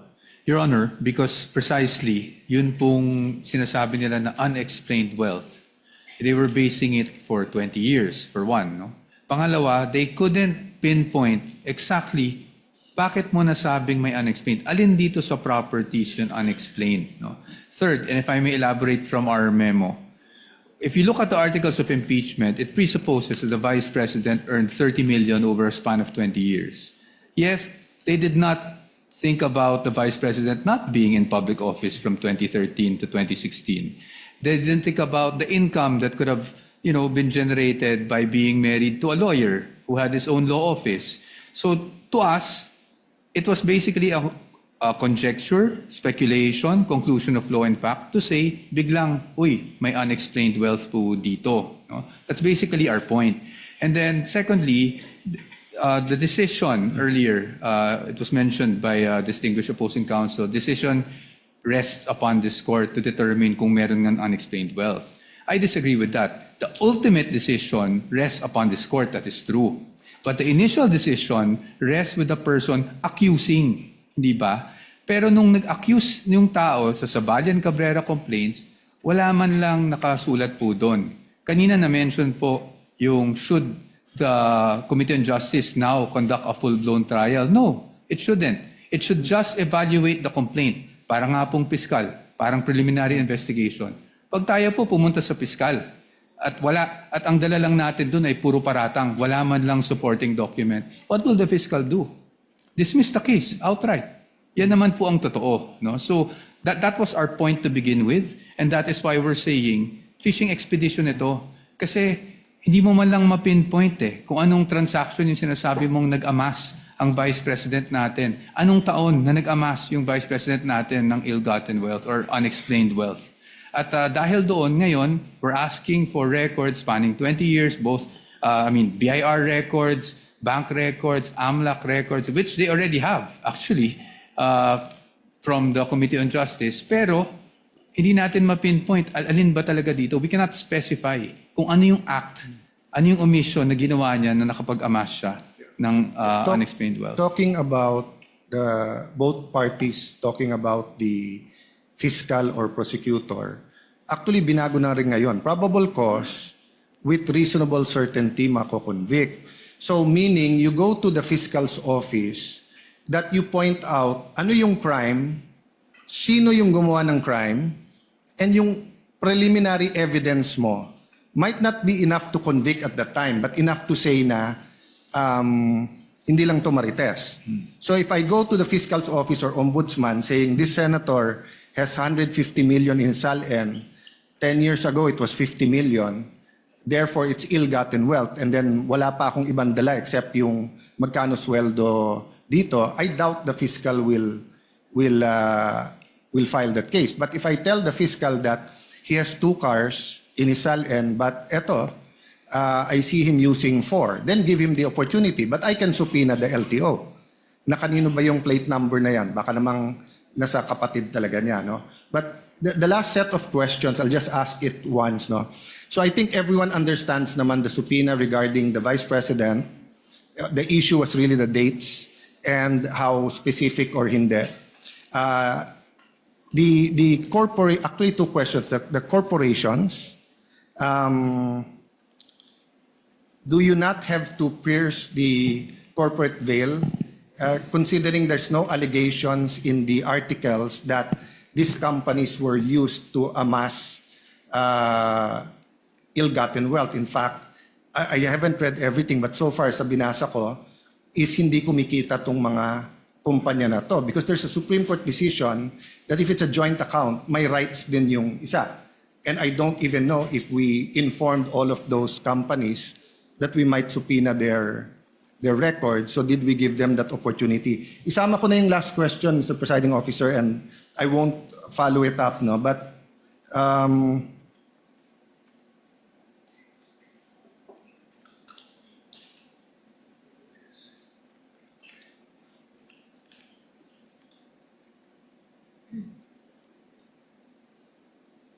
yeah, the question was, because a law student asked me, Sir, bakit dinala yung box dito sa Senate? Ba't na lang hindi nila binuksan sa House? So sinagot ko sa kanila, ano ba turo ng professor nyo? Sir, hindi naman nakalagay impeachment trial in cases of impeachment. So the House was actually empowered to open the box there. So I just wanna know the position of both parties kasi nahihiwagaan ako sa box na yon. Si Neil dinala dito, ibabalik sa inyo, then magsusupina tayo. But dun sa graduate na yung nagtanong sa akin nun, they discussed it daw in class, and their professor and their class, ang consensus is that the House could have opened it because the wording in the is it the BIR case or the bank accounts? No, bank accounts ata, yung in cases of impeachment yung nakalagay dun sa sa Bank accounts. Secrecy of bank deposits. Yes. So ang question niya, let me rephrase, is that did you do that there? Kasi if you did that there, hawak nyo na ngayon. Hindi na namin problema sana. No? So those two questions lang regarding do you think nag-comply yung requirements dun sa companies, and should we give notice to the companies? And secondly, about bank account, could you have opened it already in the House? Yung BIR din ba? Counsel for the panel of prosecutors may respond. Thereafter, counsel for respondents. Thank you, Your Honor. And we would like to thank Counsel, thank you very Senator much. Judge Thank you, Allen for his Senator interjections. If Your Honor, please, the doctrine of piercing the corporate veil applies when we are determining liability of the company or corporation involved. In this particular case, that doctrine has no application at all. We are asking for those records to be produced so that we can determine the extent of participation of the Vice President, as she herself had admitted those business interests in her salens. Kaya po namin hinihingi po yun. Kasi tingin po namin ay wala pong aplikasyon ang piercing the corporate veil. Second, as far as opening the box is concerned, while it is true that under Republic Act 1405, there's no qualification that impeachment trial lang po ang pwede. As I understand it, it was the better judgment of the committee out of sheer discretion and prudence not to, because at that time we were already being bombarded with petitions left and right seeking to restrain our proceedings. And we felt that it would be more prudent to bring the matter to this honorable court. Thank you. Your Honor. Counsel for the respondent. On the first point, Your Honors, on piercing of the corporate veil, para sa amin, pwede lang naman under jurisprudence mag-pierce ng corporate veil. Ibig sabihin, kasi separate and distinct personality mga korporasyon, you can pierce that veil if there's an allegation of fraud. And in this case, wala naman pong allegation ng fraud. Pangalawa, kung totoo po na talagang hinahanap lang po ng kinakagalang-galang na prosecution ay tungkol dun sa divestment issue, then they will not need the tax records, the bank records, or even the AMLAC records of these companies, because all they need would be the GIS. The General Information Sheet would show you exactly the extent of the interest of the stockholders, hindi po ba? Pangalawa, pagdating naman po dun sa what's our position, pagdating sa bank secrecy and the exception on cases of impeachment. Sa aming pananaw, at the committee level, meaning Committee on Justice, ay hindi pa po applicable yung exception na ito. And we are holding on to the ruling of Marquez versus Ombudsman or Desierto, I believe, no? Wherein it was said na pagdating sa preliminary investigation, hindi pa po applicable yung mga exceptions under the Bank Secrecy Act.